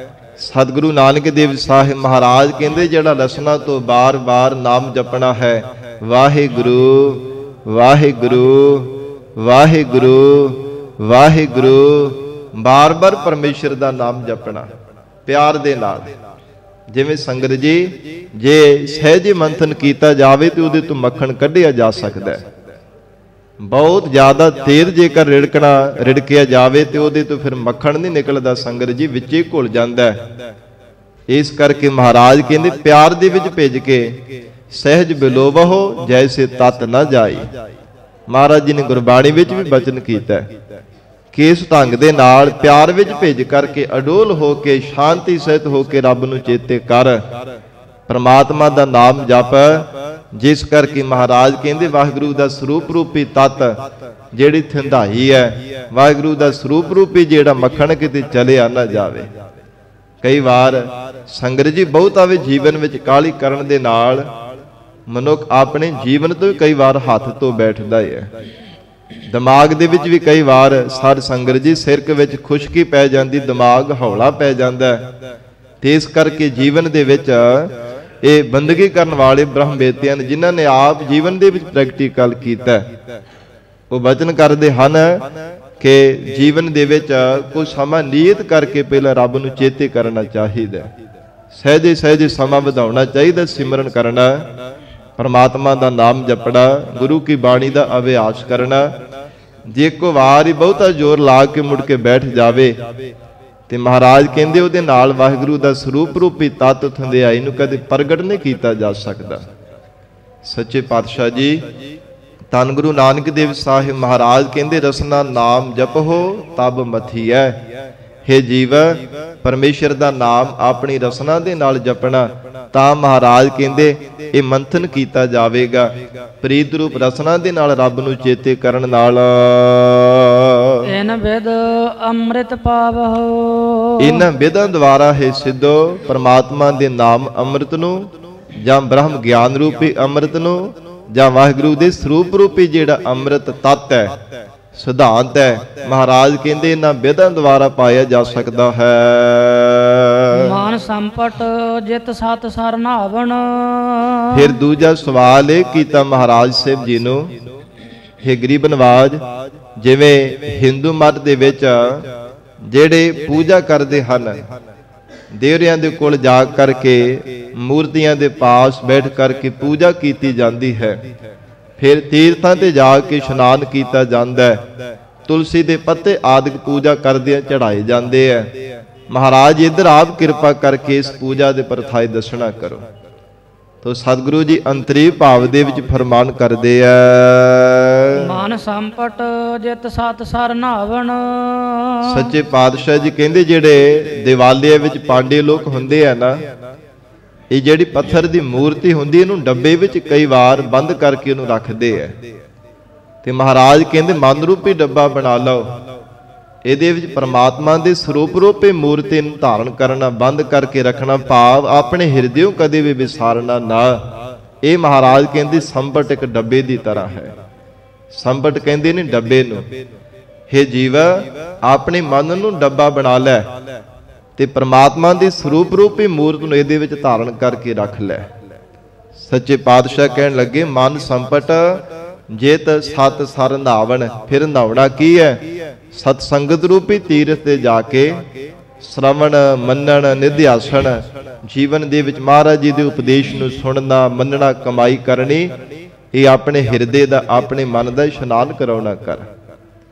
ਕਿਉਂਕਿ ਜਿੰਨੀ ਦੇਰ ਤੱਕ ਸਤਿਗੁਰਾਂ ਦੇ ਉਪਦੇਸ਼ ਨੂੰ ਸੁਣ ਕੇ ਮੰਨਿਆ ਨਹੀਂ ਜਾਂਦਾ, ਜੀਵਨ ਵਿੱਚ ਕਮਾਇਆ ਨਹੀਂ ਜਾਂਦਾ, ਉਨੀ ਦੇਰ ਤੱਕ ਮਹਾਰਾਜ ਕਹਿੰਦੇ ਕਦੇ ਮਨ ਪਵਿੱਤਰ ਨਹੀਂ ਹੋ ਸਕਦਾ।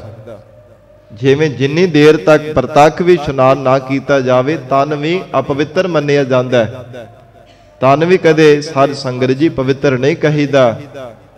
ਤੇ ਇਸੇ ਪ੍ਰਕਾਰ ਜਿੰਨੀ ਦੇਰ ਤੱਕ ਸਤ ਸੰਗਤ ਰੂਪੀ ਸਰੋਵਰ ਤਿਆਗ ਕੇ ਸ਼ਰਵਣ ਮੰਨਣ ਦੇ ਅਧਿਆਸਨ ਰੂਪੀ ਕਮਾਈ ਨਹੀਂ ਕਰਦਾ, ਉਨੀ ਦੇਰ ਤੱਕ ਜੀਵ ਦਾ ਮਨ ਵੀ ਕਦੇ ਪਵਿੱਤਰ ਨਹੀਂ ਕਿਹਾ ਜਾ ਸਕਦਾ। ਮਨ ਤਾਂ ਸ਼ੁੱਧ ਹੋਵੇਗਾ ਮਹਾਰਾਜ ਜੀ ਦੀ ਸਤ ਸੰਗਤ ਰੂਪੀ ਸਰੋਵਰ ਤੇ ਆਉਣਾ ਕਰੇ, ਫਿਰ ਸੱਚੇ ਪਾਤਸ਼ਾਹ ਦੇ ਉਪਦੇਸ਼ ਨੂੰ ਜੀਵਨ ਦੇ ਵਿੱਚ ਕਮਾਵੇ, ਤਾਂ ਮਹਾਰਾਜ ਕਹਿੰਦੇ ਮਨ ਪਵਿੱਤਰ ਹੁੰਦਾ ਹੈ। ਭਾਵਨ ਪਾਤੀ ਤ੍ਰਿਪਤ ਕਰੇ। ਤੇ ਮਹਾਰਾਜ ਤੁਲਸੀ ਦੇ ਪੱਤੇ ਵੀ ਚੜਾਏ ਜਾਂਦੇ ਨੇ ਪੂਜਾ ਵਾਸਤੇ, ਤੇ ਹਜੂਰ ਕਹਿੰਦੇ ਭਾਵਨ ਪਾਤੀ, ਜਿਹੜੀ ਭਾਵਨਾ ਧਾਰਨ ਕਰਨੀ ਹੈ ਨਾ, ਤੁਲਸੀ ਦੇ ਪੱਤਿਆਂ ਦੀ ਤਰ੍ਹਾਂ ਹੈ। ਜਾਂ ਪਾਤੀ ਨਾਮ ਪੱਤਲ ਦਾ ਵੀ ਹੈ। ਪੱਤਲਾਂ ਦੇ ਵਿੱਚ ਭੋਜਨ ਪਾ ਕੇ ਤੇ ਸਾਧ ਸੰਗਤ ਜੀ ਭਗਵਾਨ ਨੂੰ ਮੂਰਤੀਆਂ ਦੇ ਅੱਗੇ ਰੱਖ ਕਰਕੇ ਭੋਗ ਲਗਵਾਇਆ ਜਾਂਦਾ ਹੈ। ਹਿੰਦੂ ਮਤ ਦੇ ਅਨੁਸਾਰ ਜਿਹੜੀ ਪੂਜਾ ਕੀਤੀ ਜਾਂਦੀ ਹੈ, ਸੱਚੇ ਪਾਤਸ਼ਾਹ ਮਹਾਰਾਜ ਕਹਿਣਗੇ ਭਾਵਨ ਪਾਤੀ ਤ੍ਰਿਪਤ ਕਰੇ। ਤ੍ਰਿਪਤ ਨਾਮ ਰਜਾਉਣ ਦਾ ਹੈ, ਤ੍ਰਿਪਤ ਨਾਮ ਪ੍ਰਸੰਨ ਕਰਨ ਦਾ ਵੀ ਹੈ। ਸੱਚੇ ਪਾਤਸ਼ਾਹ ਕਹਿੰਦੇ ਭਾਵਨਾ ਰੂਪੀ ਪੱਤਲ ਲੈ, ਇਹਦੇ ਨਾਲ ਮਹਾਰਾਜ ਸੱਚੇ ਪਾਤਸ਼ਾਹ ਦੇ ਸਨਮੁਖ ਹੋ ਕਰਕੇ ਰਹਿਣਾ ਕਰ, ਤਾਂ ਮਹਾਰਾਜ ਸਾਹਿਬ ਜੀ ਦੀ ਪ੍ਰਸੰਨਤਾ ਹੋਵੇਗੀ। ਪੂਜਾ ਪ੍ਰਾਣ ਸੇਵਕ ਜੇ ਸੇਵੇ। हे ਜੀਵਾ, ਜੇਕਰ ਆਪਣੇ ਪ੍ਰਾਣਾਂ ਨੂੰ ਪ੍ਰਤੱਖ ਮਹਾਰਾਜ ਜੀ ਦੇ ਚਰਨਾਂ ਵਿੱਚ ਨਿਸ਼ਾਵਰ ਕਰਕੇ, ਮਹਾਰਾਜ ਪ੍ਰਾਣ ਵੀ ਆਪ ਜੀ ਦੀ ਬਖਸ਼ੀ ਹੋਈ ਅਮੋਲਕ ਦਾਤ ਹੈ। हे ਗਰੀਬ ਨਵਾਜ, ਜਿੱਥੇ ਤਨ ਆਪ ਜੀ ਦਾ ਬਖਸ਼ਿਆ, ਮਨ ਆਪ ਜੀ ਦਾ ਜਿੰਦ ਜਾਨ ਸਰੀਰ ਦੇ ਅੰਦਰ ਬਖਸ਼ੀ ਹੈ, ਇਹ ਪ੍ਰਾਣ ਸਵਾਸ ਵੀ ਤੁਹਾਡੇ ਹਨ।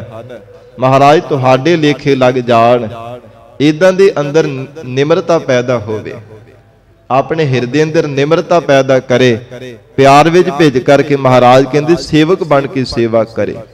ਪੂਜਾ ਪ੍ਰਾਣ ਸੇਵਕ ਜੇ ਸੇਵੇ। ਪ੍ਰਾਣ ਮਹਾਰਾਜ ਜੀ ਦੀ ਦਾਤ ਬਖਸ਼ੀ ਹੋ ਜਾਣ ਕਰਕੇ ਸੱਚੇ ਪਾਤਸ਼ਾਹ ਆਪ ਜੀ ਸਾਡੇ ਪ੍ਰਾਣਾਂ ਦੇ ਪਤੀ ਹੋ, ਆਪ ਹੀ ਸਾਡੇ ਪ੍ਰਾਣਾਂ ਦੇ ਮਾਲਕ ਹੋ। ਨਿਮਰਤਾਵਾਨ ਹੋ ਕੇ ਸੇਵਕ ਬਣ ਕੇ ਸੇਵਾ ਕਰੇ। ਇਨ ਬਿਦ ਸਾਹਿਬ ਰਬਤ ਰਹੈ। हे ਗੁਰਸਿੱਖੋ, ਜੇ ਇਹੋ ਨਿਮਰਤਾਵਾਨ ਹੋ ਕੇ ਮਹਾਰਾਜ ਜੀ ਦੀ ਸੇਵਾ ਕਰਦਾ ਹੈ ਨਾ, ਰਬਤ ਰਾਵੈ ਤੋਂ ਭਾਵ ਰਮਿਆ ਰਹਿਣਾ, ਉਹ ਜੀਵ ਫਿਰ ਪ੍ਰਮਾਤਮਾ ਦੇ ਸਰੂਪ ਦੇ ਵਿੱਚ ਰਮਿਆ ਰਹਿੰਦਾ ਹੈ, ਮਿਲਿਆ ਰਹਿੰਦਾ ਹੈ, ਕਦੇ ਵੀ ਪ੍ਰਮਾਤਮਾ ਤੋਂ ਵੱਖ ਨਹੀਂ ਹੁੰਦਾ। ਜੇ ਇਹੋ ਨਿਮਰਤਾਵਾਨ ਹੋ ਕੇ ਸੇਵਕ ਬਣ ਕੇ ਸੇਵਾ ਕਰਨਾ ਕਰੇ। ਕਹਿ ਦੇ ਕਹੇ ਕਹੇ ਕਹਿ ਜਾਵਹਿ। ਫਿਰ ਸਿੱਧ ਕਹਿਣ ਲੱਗੇ ਮਹਾਰਾਜ, ਹੋਰ ਵੀ ਬੜੀਆਂ ਤਰ੍ਹਾਂ ਕਰਕੇ ਪੂਜਾ ਕੀਤੀਆਂ ਜਾਂਦੀਆਂ ਨੇ। ਹਿੰਦੂ ਮਤ ਦੇ ਗ੍ਰੰਥਾਂ ਅਨੁਸਾਰ ਪ੍ਰਮੁੱਖ ਵਿਸ਼ੇਸ਼ ਕਰਕੇ 16 ਪ੍ਰਕਾਰ ਦੀ ਪੂਜਾ ਮੰਨੀ ਹੈ। ਭਾਵੇਂ ਕਈ ਪ੍ਰਕਾਰ ਦੀ ਹੈ, ਕੋਈ ਕਿਸੇ ਤਰ੍ਹਾਂ ਕਰਦਾ। ਤੇਰੀ ਅਨਕ ਕਰਹਿ ਹਰ ਪੂਜਾ ਜੀ, ਤਪ ਤਪ ਹੈ ਜਪ ਹੈ ਬੇਅੰਤਾ। ਧੰਨ ਗੁਰੂ ਰਾਮਦਾਸ ਸਾਹਿਬ ਮਹਾਰਾਜ ਕਹਿੰਦੇ ਗੁਰਬਾਣੀ ਅੰਦਰ ਕਿ हे ਪ੍ਰਮਾਤਮਾ, ਅਨੇਕਾਂ ਤੇਰੀ ਪੂਜਾ ਕਰਨ ਵਾਲੇ, ਅਨੇਕਾਂ ਪ੍ਰਕਾਰ ਦੀ ਆਪ ਜੀ ਦੀ ਪੂਜਾ, ਅਨੇਕਾਂ ਤਪ ਸਾਧਨਾ, ਅਨੇਕਾਂ ਤਪੱਸਿਆ ਕਰਨ ਵਾਲੇ, ਅਨੇਕਾਂ ਮਹਾਰਾਜ ਕਹਿੰਦੇ ਤਪ ਤੇ ਪੂਜਾ ਕਰਨ ਦੇ ਢੰਗ ਤਰੀਕੇ ਕੋਈ ਅੰਤ ਨਹੀਂ ਹੈ। ਪਰ ਵਿਸ਼ੇਸ਼ ਕਰਕੇ 16 ਪ੍ਰਕਾਰ ਦੀ ਪੂਜਾ ਮੰਨੀ ਜਾਂਦੀ ਹੈ। ਧੰਨ ਗੁਰੂ ਨਾਨਕ ਦੇਵ ਸਾਹਿਬ ਮਹਾਰਾਜ ਕਹਿੰਦੇ ਕਹਿ ਦੇ ਕਹੇ ਕਹੇ ਕਹਿ ਜਾਵਹਿ। ਬੜੇ ਸੰਸਾਰ ਦੇ ਲੋਕ ਮਤਾਂ ਮਤਾਂਤਰਾਂ ਦੇ ਕਹਿਣ ਵਾਲੇ ਕਿ ਇਵੇਂ ਪੂਜਾ ਕਰਨੀ ਚਾਹੀਦੀ, ਇਵੇਂ ਪੂਜਾ ਕਰਿਆ ਕਰੋ। ਫਿਰ ਕਹੇ ਬੜੇ ਕਹਿਣ ਵਾਲੇ ਆ, ਕਹੇ ਕਹਿ ਜਾਵਹਿ। ਪਹਿਲਾਂ ਵੀ ਬੜੇ ਸਨ, ਮਹਾਰਾਜ ਕਹਿੰਦੇ ਹੁਣ ਵੀ ਬੜੇ ਕਹਿ ਰਹੇ ਆ। ਇਹ ਕਹਿੰਦੇ ਹੋਏ ਸੰਸਾਰ ਤੋਂ ਪਰਲੋਕ ਨੂੰ ਤੁਰੇ ਜਾ ਰਹੇ ਹਨ। ਤੁਮ ਸਰ ਅਵਰ ਨ ਕੋਈ। ਪਰ ਹੈ ਪ੍ਰਮਾਤਮਾ, ਆਪ ਜੀ ਦੇ ਸਾਰੇ ਸਮਸਤ ਤੁਹਾਡੇ ਬਰਾਬਰ ਕੋਈ ਨਹੀਂ ਸੀ, ਨਾ ਹੈ, ਨਾ ਹੋਵੇਗਾ।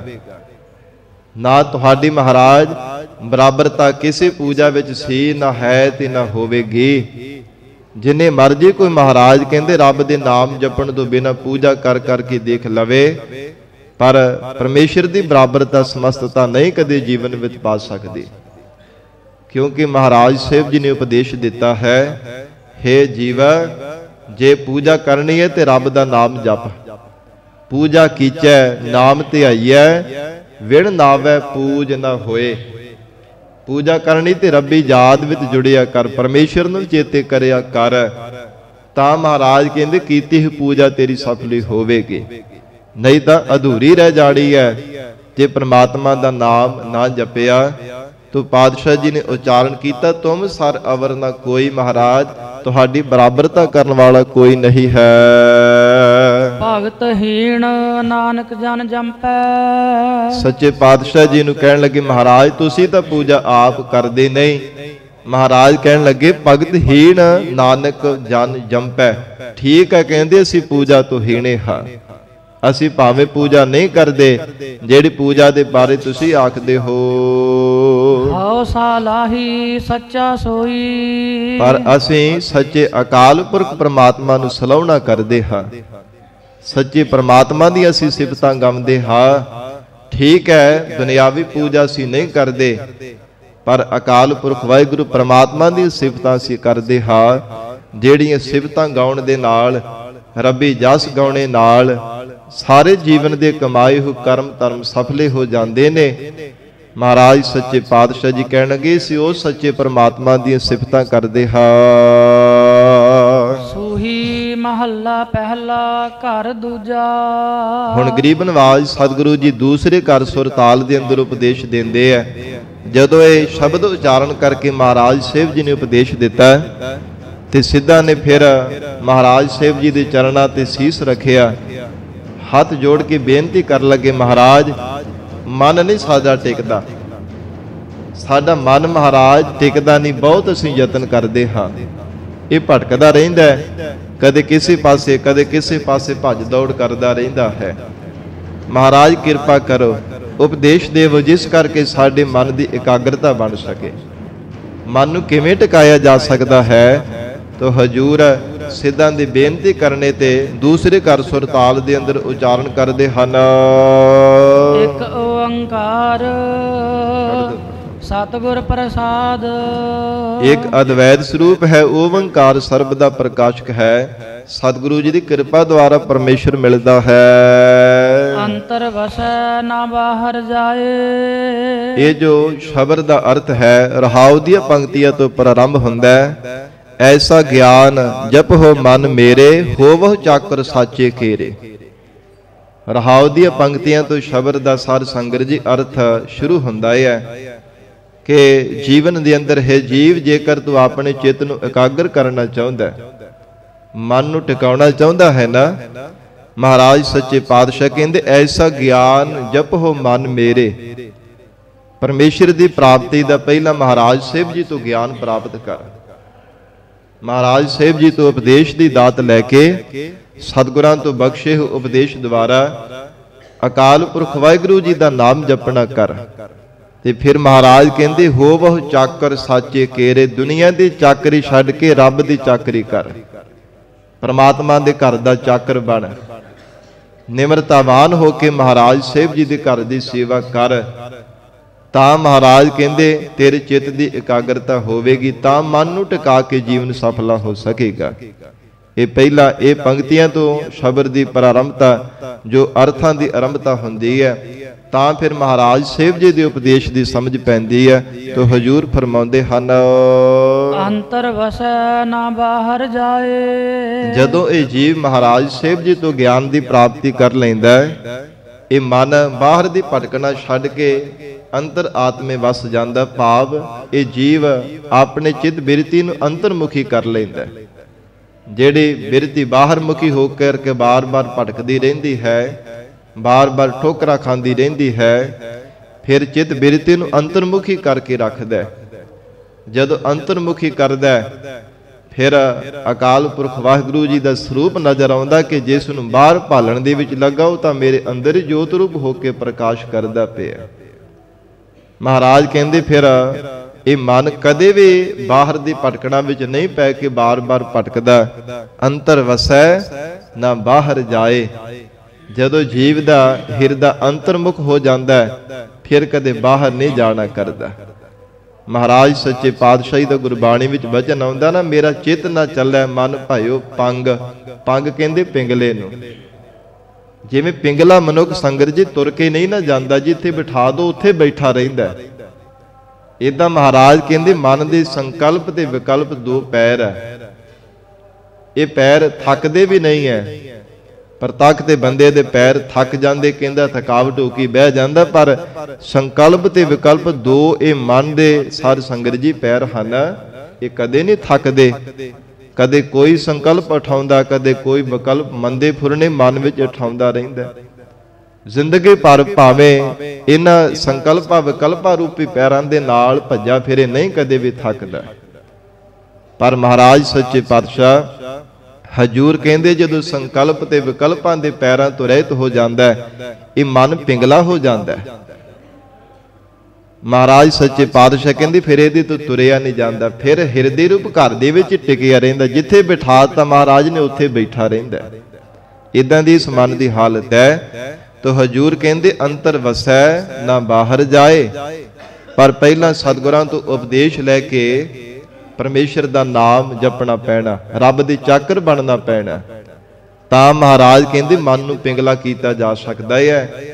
ਤਾਂ ਸੰਕਲਪ ਵਿਕਲਪ ਰੂਪੀ ਪੈਰ ਇਹਦੇ ਵੱਢ ਕੇ ਇਹਨੂੰ ਇੱਕ ਥਾਂ ਤੇ ਟਿਕਾਇਆ ਜਾ ਸਕਦਾ ਹੈ। ਮਹਾਰਾਜ ਸੱਚੇ ਪਾਤਸ਼ਾਹ ਕਹਿੰਦੇ ਹਨ, ਹੇ ਸਿੱਧੋ, ਜੇ ਇੱਕ ਵਾਰ ਪਰਮਾਤਮਾ ਦਾ ਸਰੂਪ ਹਿਰਦੇ ਵਿੱਚ ਵਸ ਜਾਵੇ ਨਾ, ਅੰਤਰ ਵਸੈ ਨਾ ਬਾਹਰ ਜਾਏ, ਜੀਵ ਨੂੰ ਸੋਝੀ ਆ ਜਾਵੇ, ਪਤਾ ਲੱਗ ਜਾਵੇ ਕਿ ਪਰਮਾਤਮਾ ਮੇਰੇ ਅੰਦਰ ਹੀ ਹੈ। ਜਿਹੜਾ ਅਦ੍ਰਿਸ਼ਟ ਪਰਮਾਤਮਾ ਦਾ ਸਰੂਪ ਦਿਸਦਾ ਨਹੀਂ ਹੈ, ਜਦੋਂ ਉਸ ਪਰਮਾਤਮਾ ਦੇ ਸਰੂਪ ਤੇ ਭਰੋਸਾ ਵੱਧ ਜਾਵੇ ਕਿ ਹਾਂ ਮੇਰੇ ਅੰਦਰ ਹੀ ਨਿਸ਼ਚਾ ਆ ਜਾਵੇ। ਉਵੇਂ ਕਹਿਣ ਨੂੰ ਆਪਾਂ ਭਾਵੇਂ ਸਾਰੇ ਕਹੀ ਜਾਂਦੇ ਕਿ ਰੱਬ ਸਾਡੇ ਅੰਦਰ ਹੀ ਹੈ, ਪਰ ਕਿੰਨਾ ਕੁ ਰੱਬ ਦਾ ਅਸੀਂ ਭੈ ਮੰਨਦੇ ਆ, ਕਿੰਨਾ ਕੁ ਰੱਬ ਦਾ ਡਰ ਸਾਡੇ ਮਨ ਦੇ ਵਿੱਚ ਆ? ਨਾ, ਕੋਈ ਡਰ ਨਹੀਂ ਸਾਡੇ ਮਨ ਦੇ ਅੰਦਰ। ਤਾਂ ਹੀ ਸਾਧ ਸੰਗਤ ਜੀ ਆਪਾਂ ਪੈਰ ਪੈਰ ਤੇ ਝੂਠ ਬੋਲਦੇ ਹਾਂ, ਚੋਰੀਆਂ ਕਰਦੇ, ਡਾਕੇ ਮਾਰਦੇ, ਠੱਗੀਆਂ ਮਾਰਦੇ ਆ। ਜੇ ਰੱਬ ਦਾ ਡਰ ਹੋਵੇ ਕਦੇ ਮਨੁੱਖ ਸਾਧ ਸੰਗਤ ਜੀ ਕੋਈ ਪਾਪ ਕਰਮ ਨਾ ਕਰੇ, ਕਦੇ ਨਾ ਲੋਕਾਂ ਦੇ ਅੱਖੀਂ ਘੱਟਾ ਪਾਵੇ ਕਿ ਮੈਨੂੰ ਕਿਹੜਾ ਕੋਈ ਦੇਖਦਾ ਸੁਣਦਾ ਹੈ। ਜੇ ਪੂਰਨ ਡਰ ਹੋਵੇ ਤੇ ਬੰਦਗੀ ਕਰਨ ਵਾਲੇ ਮਹਾਂਪੁਰਖ ਇਹ ਬਚਨ ਕਰਿਆ ਕਰਦੇ, ਕਹਿੰਦੇ ਹਨ ਕਿ ਪੂਰਨ ਜਿਹੜਾ ਡਰ ਹੈ ਨਾ, ਪੂਰਨ ਬ੍ਰਹਮ ਗਿਆਨੀ ਦੇ ਹਿਰਦੇ ਵਿੱਚ ਹੁੰਦਾ, ਜਿਹੜਾ ਪੂਰਾ ਡਰ ਹੈ ਹਰ ਸਮੇਂ। ਖਿੰਨ ਖਿੰਨ ਮਾਤਰ ਸਮੇਂ ਵਿੱਚ ਰੱਬ ਦਾ ਡਰ ਜਿਹੜਾ ਨਾ ਪੂਰਨ ਬ੍ਰਹਮ ਗਿਆਨੀ ਦੇ ਹਿਰਦੇ ਵਿੱਚ ਹੁੰਦਾ ਹੈ। ਬਾਕੀ ਜਿੰਨੀਆਂ ਵੀ ਥੱਲੇ ਦੀਆਂ ਅਵਸਥਾਵਾਂ ਵਾਲੇ ਜੀਵ ਹੈ, ਉਹ ਕਦੇ ਮਨ ਵਿੱਚ ਡਰ ਉਹਨਾਂ ਦੇ ਪੈਦਾ ਹੋ ਜਾਂਦਾ ਹੈ, ਕਦੇ ਨਾ। ਤੇ ਜਿਹੜੇ ਕੋਈ ਰੱਬ ਦਾ ਨਾਮ ਨਹੀਂ ਜਪਦੇ, ਉਹ ਤਾਂ ਫਿਰ ਉੱਕਾ ਹੀ ਨਹੀਂ ਸਾਧ ਸੰਗਤ ਜੀ ਮਨ ਵਿੱਚ ਡਰ ਧਾਰਨ ਕਰਦੇ। ਉਹ ਤਾਂ ਬੜੀ ਫਿਰ ਵੱਖਰੀ ਗੱਲ ਹੈ। ਪਰ ਕਹਿੰਦੇ ਹਨ ਕਿ ਪੂਰਨ ਬ੍ਰਹਮ ਗਿਆਨੀ ਦੇ ਹਿਰਦੇ ਵਿੱਚ ਪੂਰੀ ਤਰ੍ਹਾਂ ਡਰ ਰਹਿੰਦਾ ਪਰਮਾਤਮਾ ਦਾ, ਹਰ ਸਮੇਂ ਭੈ ਧਾਰਨ ਕਰਕੇ ਰੱਖਦੇ ਰੱਬ ਦਾ। ਮਹਾਰਾਜ ਕਹਿੰਦੇ ਅੰਤਰ ਵਸੈ ਨਾ ਬਾਹਰ ਜਾਏ। ਜੇ ਨਿਸ਼ਚਾ ਹੋ ਜਾਵੇ ਕਿ ਵਾਹਿਗੁਰੂ ਸਾਡੇ ਹਿਰਦੇ ਅੰਦਰ ਹੀ ਹੈ, ਇਹ ਮਨ ਫਿਰ ਕਦੇ ਵੀ ਬਾਹਰ ਦੀ ਦੁਨੀਆ ਵਿੱਚ ਭਟਕਦਾ ਨਹੀਂ ਹੈ। ਅੰਮ੍ਰਿਤ ਛੋੜ ਕਾਹੇ ਵਿਖ ਖਾਏ। ਹੇ ਜੀਵ, ਪਰਮਾਤਮਾ ਦਾ ਨਾਮ ਅੰਮ੍ਰਿਤ ਹੈ, ਮਿਠਾਸ ਭਰਿਆ ਹੈ, ਅੰਮ੍ਰਿਤ ਵਰਗਾ ਮਿੱਠਾ ਹੈ। ਔਰ ਅਮਰ ਕਰ ਦੇਣ ਵਾਲੀ ਸ਼ਕਤੀ ਪਰਮੇਸ਼ਰ ਦਾ ਨਾਮ ਅੰਮ੍ਰਿਤ ਹੈ। ਉਹਨੂੰ ਛੱਡ ਕੇ ਕਾਹੇ ਵਿਖ ਖਾਏ। ਕਾਹਦੇ ਵਾਸਤੇ ਤੂੰ ਜ਼ਹਿਰ ਖਾਣ ਦੇ ਵਿੱਚ ਲੱਗਾ ਹੋਇਆ? ਵਿਖ ਕਹਿੰਦੇ ਨੇ ਜ਼ਹਿਰ ਨੂੰ। ਅੰਮ੍ਰਿਤ ਔਰ ਜ਼ਹਿਰ, ਇਹਨਾਂ ਵਿੱਚ ਬਹੁਤ ਵੱਡਾ ਅੰਤਰ ਹੈ। ਸਾਧ ਸੰਗਤ ਜੀ, ਅੰਮ੍ਰਿਤ ਮਨੁੱਖ ਨੂੰ ਜੀਵਨ ਦਾਨ ਦਿੰਦਾ ਹੈ, ਅਮਰ ਪਦਵੀ ਦੀ ਦਾਤ ਬਖਸ਼ਦਾ ਹੈ। ਪਰ ਜਿਹੜੀ ਵਿਖ ਜ਼ਹਿਰ ਹੈ ਨਾ, ਇਹ ਜੀਵਨ ਦਾ ਸਾਧ ਸੰਗਤ ਜੀ ਅੰਤ ਕਰ ਦਿੰਦੀ ਹੈ, ਮਨੁੱਖ ਤੋਂ ਜੀਵਨ ਖੋਹਦੀ ਹੈ, ਪਰ ਅੰਮ੍ਰਿਤ ਜੀਵਨ ਦਾਨ ਦਿੰਦਾ ਹੈ। ਇਸ ਕਰਕੇ ਮਹਾਰਾਜ ਕਹਿੰਦੇ ਜੀਵ ਨਾਮ ਅੰਮ੍ਰਿਤ ਨੂੰ ਛੱਡ ਕੇ ਕਾਹੇ ਵਿਖ ਖਾਏ। ਕਾਹਦੇ ਵਾਸਤੇ ਤੂੰ ਵਿਖ ਵਿਸ਼ਿਆਂ ਵਿਕਾਰਾਂ ਰੂਪੀ ਜ਼ਹਿਰ ਖਾਣ ਵਿੱਚ ਲੱਗਾ ਪਿਆ? ਜਿਨ੍ਹਾਂ ਵਿੱਚ ਪਰਚਨੇ ਕਰਕੇ ਮਹਾਰਾਜ ਕਹਿੰਦੇ ਕਦੇ ਜੀਵਨ ਨਹੀਂ ਮਿਲਦਾ, ਜੀਵਨ ਦੀ ਬਰਬਾਦੀ ਹੈ। ਪਰ ਤੱਕ ਵੀ ਸਾਧ ਸੰਗਤ ਜੀ ਕਿੰਨੇ ਕਿੰਨੇ ਭਿਆਨਕ ਨਸ਼ੇ ਹੈ। ਨਸ਼ਿਆਂ ਵਿੱਚ ਗਲਤਾਨ ਹੋਣਾ ਵੀ ਇੱਕ ਜ਼ਹਿਰ ਦੀ ਤਰ੍ਹਾਂ ਹੈ, ਜੀਵਨ ਦੀ ਬਰਬਾਦੀ ਹੈ। ਪਤਿਤ ਪੁਣੇ ਔਰ ਨਸ਼ਿਆਂ ਵਿੱਚ ਗਲਤਾਨ ਹੋ ਜਾਣਾ ਵੀ ਜੀਵਨ ਦੀ ਬਰਬਾਦੀ ਹੈ। ਇਹਦੇ ਨਾਲ ਕੋਈ ਜੀਵਨ ਥੋੜਾ ਮਿਲਦਾ। ਜਿਹੜਾ ਵੀ ਕੋਈ ਮਨੁੱਖ ਨਸ਼ਾ ਕਰਦਾ, ਥੋੜਾ ਕਰਦਾ ਭਾਵੇਂ ਬਹੁਤਾ ਕਰਦਾ, ਉਹਦਾ ਕੋਈ ਲਾਭ ਤਾਂ ਨਹੀਂ ਨਾ, ਨੁਕਸਾਨ ਹੀ ਹੈ ਨਾ। ਕਦੇ ਕਿਸੇ ਨੂੰ ਕੋਈ ਲਾਭ ਹੋਇਆ ਹੋਵੇ? ਸਾਧ ਸੰਗਤ ਜੀ ਨਾ, ਕੋਈ ਲਾਭ ਨਹੀਂ, ਨੁਕਸਾਨ ਹੀ ਨੁਕਸਾਨ ਹੈ। ਫਜ਼ੂਲ ਪੈਸਾ ਵੀ ਖਰਾਬ ਕਰਨਾ। ਫਿਰ ਅਮੋਲਕ ਪ੍ਰਮਾਤਮਾ ਨੇ ਹੀਰਿਆਂ ਵਰਗੀ ਦੇਹ ਹੀ ਦਿੱਤੀ ਹੈ, ਮਨੁੱਖਾ ਸਰੀਰ ਵਾਹਿਗੁਰੂ ਨੇ ਬਖਸ਼ਿਸ਼ ਕੀਤਾ ਹੈ। ਸਾਧ ਸੰਗਤ ਜੀ ਇਹ ਸਰੀਰ ਦੀ ਵੀ ਬਰਬਾਦੀ ਹੈ। ਕਿੰਨੀਆਂ ਕਿੰਨੀਆਂ ਭਿਆਨਕ ਬਿਮਾਰੀਆਂ ਲੱਗ ਜਾਂਦੀਆਂ ਨੇ, ਬੰਦੇ ਦੀ ਮੱਤ ਮਾਰੀ ਜਾਂਦੀ, ਹੋਸ਼ ਭੁੱਲ ਜਾਂਦੀ ਹੈ। ਨਸ਼ਾ ਕਰਨ ਦੇ ਨਾਲ ਕਿੰਨੇ ਕਿੰਨੇ ਰੋਗ ਲੱਗ ਜਾਂਦੇ ਹੈ। ਮਹਾਰਾਜ ਸੱਚੇ ਪਾਤਸ਼ਾਹ ਹਜੂਰ ਕਹਿੰਦੇ ਅੰਮ੍ਰਿਤ ਛੋੜ ਕਾਹੇ ਬਿਖ ਖਾਏ। हे ਪ੍ਰਾਣਾ ਤਾਰੇ ਜੀ, ਵਾਹਿਗੁਰੂ ਦੇ ਨਾਮ ਅੰਮ੍ਰਿਤ ਨੂੰ ਛੱਡ ਕੇ ਕਾਦੇ ਵਾਸਤੇ ਤੂੰ ਬਿਖ ਜ਼ਹਿਰ ਦੀ ਤਰ੍ਹਾਂ ਨਸ਼ਿਆਂ ਔਰ ਵਿਸ਼ਿਆਂ ਵਿਕਾਰਾਂ ਰੂਪੀ ਜ਼ਹਿਰ ਨੂੰ ਖਾਂਦਾ ਪਿਆ ਹੈ। ਐਸਾ ਗਿਆਨ ਜਪੋ ਮਨ ਮੇਰੇ। हे ਮੇਰੇ ਪਿਆਰੇ ਮਨਾ, ਮਹਾਰਾਜ ਸਾਹਿਬ ਜੀ ਤੋਂ ਐਸਾ ਉਪਦੇਸ਼ ਪ੍ਰਾਪਤ ਕਰਕੇ, ਮਹਾਰਾਜ ਜੀ ਤੋਂ ਗਿਆਨ ਦੀ ਦਾਤ ਲੈ ਕਰਕੇ ਪਰਮੇਸ਼ਰ ਦੇ ਨਾਮ ਨੂੰ ਜਪਣਾ ਕਰ। ਬਹੁ ਚਾਕਰ ਸਾਚੇ ਕੇਰੇ। ਜਿਸ ਕਰਕੇ ਨਾਮ ਜਪਦੇ ਤੂੰ ਸੱਚੇ ਪਰਮਾਤਮਾ ਦਾ ਚਾਕਰ ਬਣ ਜਾਵੇ। ਅਕਾਲ ਪੁਰਖ ਵਾਹਿਗੁਰੂ ਜੀ ਦੀ ਚਾਕਰੀ ਕਰਨਾ ਕਰੇ। ਚਾਕਰੀ ਚਾਹ ਦੇ ਨਾਲ ਸੇਵਾ ਕਰੇ। ਚਾਹ ਕਰੀ, ਜਿਨ੍ਹਾਂ ਨੇ ਚਾਹ ਦੇ ਨਾਲ ਚਾਕਰੀ ਕੀਤੀ ਨਾ, ਸੇਵਾ ਕੀਤੀ ਹੈ, ਉਹਨਾਂ ਨੂੰ ਅਸਲ ਚਾਕਰ ਕਿਹਾ ਜਾਂਦਾ ਹੈ। ਚਾਹ ਦੇ ਨਾਲ ਸੇਵਾ ਕਰਨੀ। ਕਦੇ ਮਨ ਵਿੱਚ ਕਿਸੇ ਪ੍ਰਕਾਰ ਕੋਈ ਨਿਰਾਸ਼ਤਾ, ਕੋਈ ਸਾਧ ਸੰਗਤ ਜੀ ਗਿਲਾ, ਇਦਾਂ ਦਾ ਮਨ ਵਿੱਚ ਕੋਈ ਫੁਰਨਾ ਨਾ ਹੋਣਾ। ਬੱਧਾ ਚੱਟੀ ਵਾਲਾ ਸੁਭਾਅ ਨਹੀਂ। ਚਾਹ ਦੇ ਨਾਲ ਜਿਹੜਾ ਸੇਵਾ ਕਰਦਾ ਉਹਨੂੰ ਚਾਕਰ ਕਿਹਾ ਜਾਂਦਾ ਹੈ। ਤੇ ਸਤਿਗੁਰੂ ਜੀ ਦਾ ਬਚਨ ਹੈ ਨਾ, ਚਾਕਰ ਦੇ ਪਰਥਾਏ। ਹਜੂਰ ਆਸਾ ਕੀ ਵਾਰ ਵਿੱਚ ਫਰਮਾਉਂਦੇ ਆ ਨਾ, ਚਾਕਰ ਲੱਗੈ ਚਾਕਰੀ ਜੇ ਚੱਲੈ ਖਸਮੈ ਭਾਹੇ। ਜਿਹੜਾ ਆਪਣੇ ਮਾਲਕ ਦੇ ਭਾਣੇ ਵਿੱਚ ਰਹਿ ਕੇ ਚਾਕਰੀ ਕਰਦਾ ਉਹਨੂੰ ਅਸਲ ਚਾਕਰ ਕਿਹਾ ਜਾਂਦਾ ਹੈ। ਮਹਾਰਾਜ ਅਗਲੀਆਂ ਪੰਕਤੀਆਂ ਵਿੱਚ ਦੱਸਣਗੇ ਕਿ ਚਾਕਰ ਕਿਹੜਾ ਹੁੰਦਾ ਹੈ। ਤੋ ਹਜੂਰ ਫਰਮਾਉਂਦੇ ਆ, हे ਜੀਵ ਹੋਵਹੁ ਚਾਕਰ ਸਾਚੇ ਕੇਰੇ। ਸੱਚੇ ਅਕਾਲ ਪੁਰਖ ਵਾਹਿਗੁਰੂ ਜੀ ਦੇ ਚਾਕਰ ਬਣਨਾ ਕਰ। ਮਹਾਰਾਜ ਜੀ ਤੋਂ ਉਪਦੇਸ਼ ਦੀ ਦਾਤ ਲੈ ਕੇ ਪਰਮੇਸ਼ਰ ਦਾ ਨਾਮ ਜਪ ਕਰਕੇ ਰਹਾਉ। ਵਿਸ਼ਰਾਮ ਦੇ ਕਰਕੇ ਹਜੂਰ ਫਰਮਾਉਂਦੇ ਹਨ, ਗਿਆਨ ਧਿਆਨ ਸਭ ਕੋਈ ਰਵੈ। हे ਗੁਰਸਿੱਖੋ, ਸੰਸਾਰ ਦੇ ਵਿੱਚ ਨਿਰਗੁਣ ਸਰੂਪ ਦਾ ਗਿਆਨ ਔਰ ਸਰਗੁਣ ਸਰੂਪ ਦਾ ਧਿਆਨ ਧਾਰਨ ਕਰਨਾ, ਮਹਾਰਾਜ ਕਹਿੰਦੇ ਸਭ ਕੋਈ ਰਵੈ, ਹਰ ਕੋਈ ਉਚਾਰਨ ਕਰੀ ਜਾਂਦਾ ਹੈ ਕਿ ਇਵੇਂ ਨਿਰਗੁਣ ਸਰੂਪ ਦੇ ਗਿਆਨ ਦੀ ਪ੍ਰਾਪਤੀ ਹੁੰਦੀ ਹੈ, ਇਵੇਂ ਸਰਗੁਣ ਸਰੂਪ ਦਾ ਧਿਆਨ ਧਾਰਿਆ ਜਾਂਦਾ ਹੈ। ਬੰਧਨ ਬੰਧਿਆ ਸਭ ਜਗ ਭਵੈ। ਪਰ ਮਹਾਰਾਜ ਕਹਿੰਦੇ ਸਾਰਾ ਜਗਤ ਇਹ ਕੋਈ ਸਰੀਰਾਂ ਦੇ ਮੋਹ ਔਰ ਕੋਈ ਪਦਾਰਥਾਂ ਦੀ ਮਮਤਾ ਮੇਰ ਤੇ ਰੂਪੀ ਬੰਧਨਾਂ ਦੇ ਵਿੱਚ ਬੱਝਾ ਪਿਆ ਹੈ। ਬੰਧਨ ਬੰਧਿਆ ਸਭ ਜਗ ਭਵੈ। ਭਵੈ ਕਹਿੰਦੇ ਨੇ ਭਰਮਣ ਨੂੰ।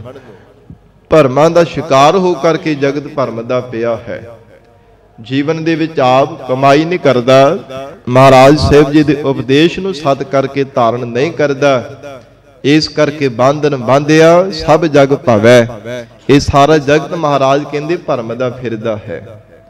ਕੋਈ ਸਰੀਰਾਂ ਦੇ ਮੋਹ ਰੂਪੀ ਬੰਧਨ ਦੇ ਵਿੱਚ ਬੱਝਾ ਪਿਆ, ਕੋਈ ਪਦਾਰਥਾਂ ਦੀ ਮਮਤਾ ਰੂਪ ਰੱਸੀਆਂ ਦੇ ਵਿੱਚ ਮਹਾਰਾਜ ਕਹਿੰਦੇ ਵਾਸ਼ਨਾ ਦੀਆਂ ਰੱਸੀਆਂ ਦੇ ਵਿੱਚ ਬੱਝਾ ਪਿਆ। ਇਹ ਸਾਰਾ ਜਗਤ ਹੀ ਮਹਾਰਾਜ ਕਹਿੰਦੇ ਗੁਲਾਮ ਬਣਿਆ ਹੋਇਆ, ਮਾਇਆ ਦੀ ਮੋਹ ਮਮਤਾ ਰੂਪੀ ਬੰਧਨਾਂ ਵਿੱਚ ਬੱਝਾ ਪਿਆ ਹੈ। ਸੇਵਾ ਕਰੇ ਸੋ ਚਾਕਰ ਹੋਏ। ਫਿਰ ਸਿੱਧ ਕਹਿਣ ਲੱਗੇ ਮਹਾਰਾਜ ਅਸਲ ਚਾਕਰ ਕਿਵੇਂ ਬਣੀਦਾ? ਹਜੂਰ ਕਹਿੰਦੇ ਜਿਹੜਾ ਭਾਵਨਾ ਦੇ ਨਾਲ ਸੇਵਾ ਕਰਦਾ ਹੈ, ਸੇਵਾ ਕਰੇ ਸੋ ਚਾਕਰ ਹੋਏ। ਸੰਗਤ ਜੀ ਆਪਾਂ ਭਾਵੇਂ ਉਵੇਂ ਸੇਵਾਦਾਰ ਖਵਾਈ ਜਾਂਦੇ ਆ ਨਾ, ਉਵੇਂ ਕਿ ਆਪਾਂ ਚਾਕਰ ਹਾਂ, ਪਰ ਗੁਰੂ ਕੀ ਬਾਣੀ ਦਾ ਨਿਸ਼ਚਾ ਹੈ ਸੇਵਾ ਕਰੇ ਸੋ ਚਾਕਰ ਹੋਏ। ਜਿਹੜਾ ਮਹਾਰਾਜ ਜੀ ਦੀ ਸੇਵਾ ਕਰਦਾ ਉਹ ਅਸਲ ਕਹਿੰਦੇ ਚਾਕਰ ਹੋਇਆ ਰਹਿ ਸਕਦਾ, ਉਹ ਹੀ ਚਾਕਰ ਬਣ ਸਕਦਾ, ਉਹ ਚਾਕਰ ਆਪਣੇ ਆਪ ਨੂੰ ਅਖਵਾ ਸਕਦਾ ਜਿਹੜਾ ਮਹਾਰਾਜ ਕਹਿੰਦੇ ਭਾਵਨਾ ਦੇ ਨਾਲ ਸੇਵਾ ਕਰਦਾ ਹੈ। जिथे प्रतख गुरु की संगत की सेवा करनी, सतगुरु जी के उपदेश मनण की सेवा करनी, महाराज साहिब जी के चरणों की सेवा कमाउणी, उथे अकाल पुरख वाहिगुरु जी के निर्गुण स्वरूप की सेवा करनी, सिमरन रूप सेवा। परमात्मा के चरण किहड़े हन? चित चरण नाम। मन बुद्ध रूप हत्थां दे नाल, फिर प्रेम रूपी जल लैके वाहिगुरु दे नाम नूं प्यार दे नाल चेते करना, रब दा नाम जपना, ये परमात्मा दे चरणों की सेवा है। महाराज कहंदे है जीव रब दा चाकर बनना ते सेवा करिया कर प्यार दे नाल, एक मन चित होके रबी जाद विच जुड़िया कर, सेवा करे सो चाकर होए, तां तू परमेश्वर दा दास बनेगा, तां सेवादार बन सकेगा। जाल थल महियल रब रहया सोए। ते जेड़ा जीव इदां दी चाकरी करदा ना, चाह दे नाल परमात्मा नूं चेते करन दी सेवा करदा है, महाराज कहंदे ओनू फिर निश्चा हो जांदा, जल थल महियल रब रहया सोए, कि परमात्मा तू जलां विच भी है, थालां विच भी है, मही धरती ते अल आकाश सब थावां ते व्यापक है। उन्हां दी दृष्टि विच फिर परमात्मा सब थावां ते नजर आउण लग पैंदा है। जिथे भी देखदे परमात्मा, भावें आप जी ने पानी विच पैदा कीते होए जीव, उन्हां विच भी तुहाडी जोत वरत रही है। भावें मारूथल इलाकिਆਂ विच हन, आकाश विच उड्डण वाले हन, चाहे पतालों में रहने वाले जीव हैं, जिथे जिथे भी आप जी ने जीवां नूं पैदा किया, उथे उथे महाराज उन्हां दे विच आप जोत रूप हो करके वरत रहे हो। महाराज कहंदे जिहड़ा रब दा चाकर बन जांदा, उन्हां नूं फिर निश्चा हो जांदा है। जल थल महियल रब रहया सोए, कि परमेश्वर तू आप ही सर्व जीवां दे विच वरतदा पिया। जल दी न्याई जिन्हां दे हिरदे अंदर प्रेम रूपी जल है, थल दी न्याय जिहड़े खुश्क सुभाव वाले है, फिर मही साध संगत जी हिरदे अंदर धीरजता रूपी धरती नूं जिन्हां ने धारण कीता है। अल आकाश जिहड़े चिदाकाश ब्रह्म ज्ञान दी अवस्था वाले रब दे प्यारे ब्रह्म बेटे, उन्हां विच महाराज कहंदे परमेश्वर दी जोत है। गुरमुखां नूं निश्चा हो जांदा है। पर संगत जी जिहड़ा चाकर बनना है ना, सेवक बनना है, सेवा करनी चाह दे नाल, इहदे भी कुछ गुण हन। गुरबाणी विच महाराज साहिब जी ने उच्चारण किया है ना, कि जेड़ा मनुख सेवा करदिया हो कदे मन विच मान अभिमान नहीं करदा, ना कदे अपने गुणां दा ना देही दा हंकार करदा, ना इस शरीर दे नाल कीती हुई सेवा दा कदे मान करदा, वो महाराज कहंदे असल सेवक हुंदा है, वो असल चाकर बनदा है। मान अभिमान मंदे सो सेवक नाहे, वो कदे सेवक नहीं बन सकता जेड़ा थोड़ी जी सेवा करके कहंदा कि मैं बड़ी सेवा कर ली है जी, मेरे वर्गा केड़ा सेवादार है। जिन्हें सेवा मैं कीती है मेरी बराबरता नहीं कदे कोई कर सकता। पर महाराज कहंदे फिर सेवक नहीं बन सकता। हाँ, संसार के लोग उन्होंने सेवक आख देणगे, पर परमात्मा की दृष्टि विच वो सच्चा सेवक नहीं कदे बन सकेगा। इसलिए साध संगत जी सेवा और सिमरन निमरतावान होके जेड़ा सिख करदा है, सच्चे पातशाह महाराज कहंदे वो असल चाकर बन सकता है।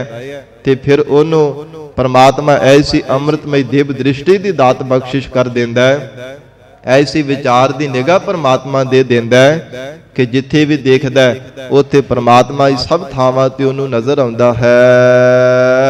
हम नहीं चंगे बुरा नहीं कोई।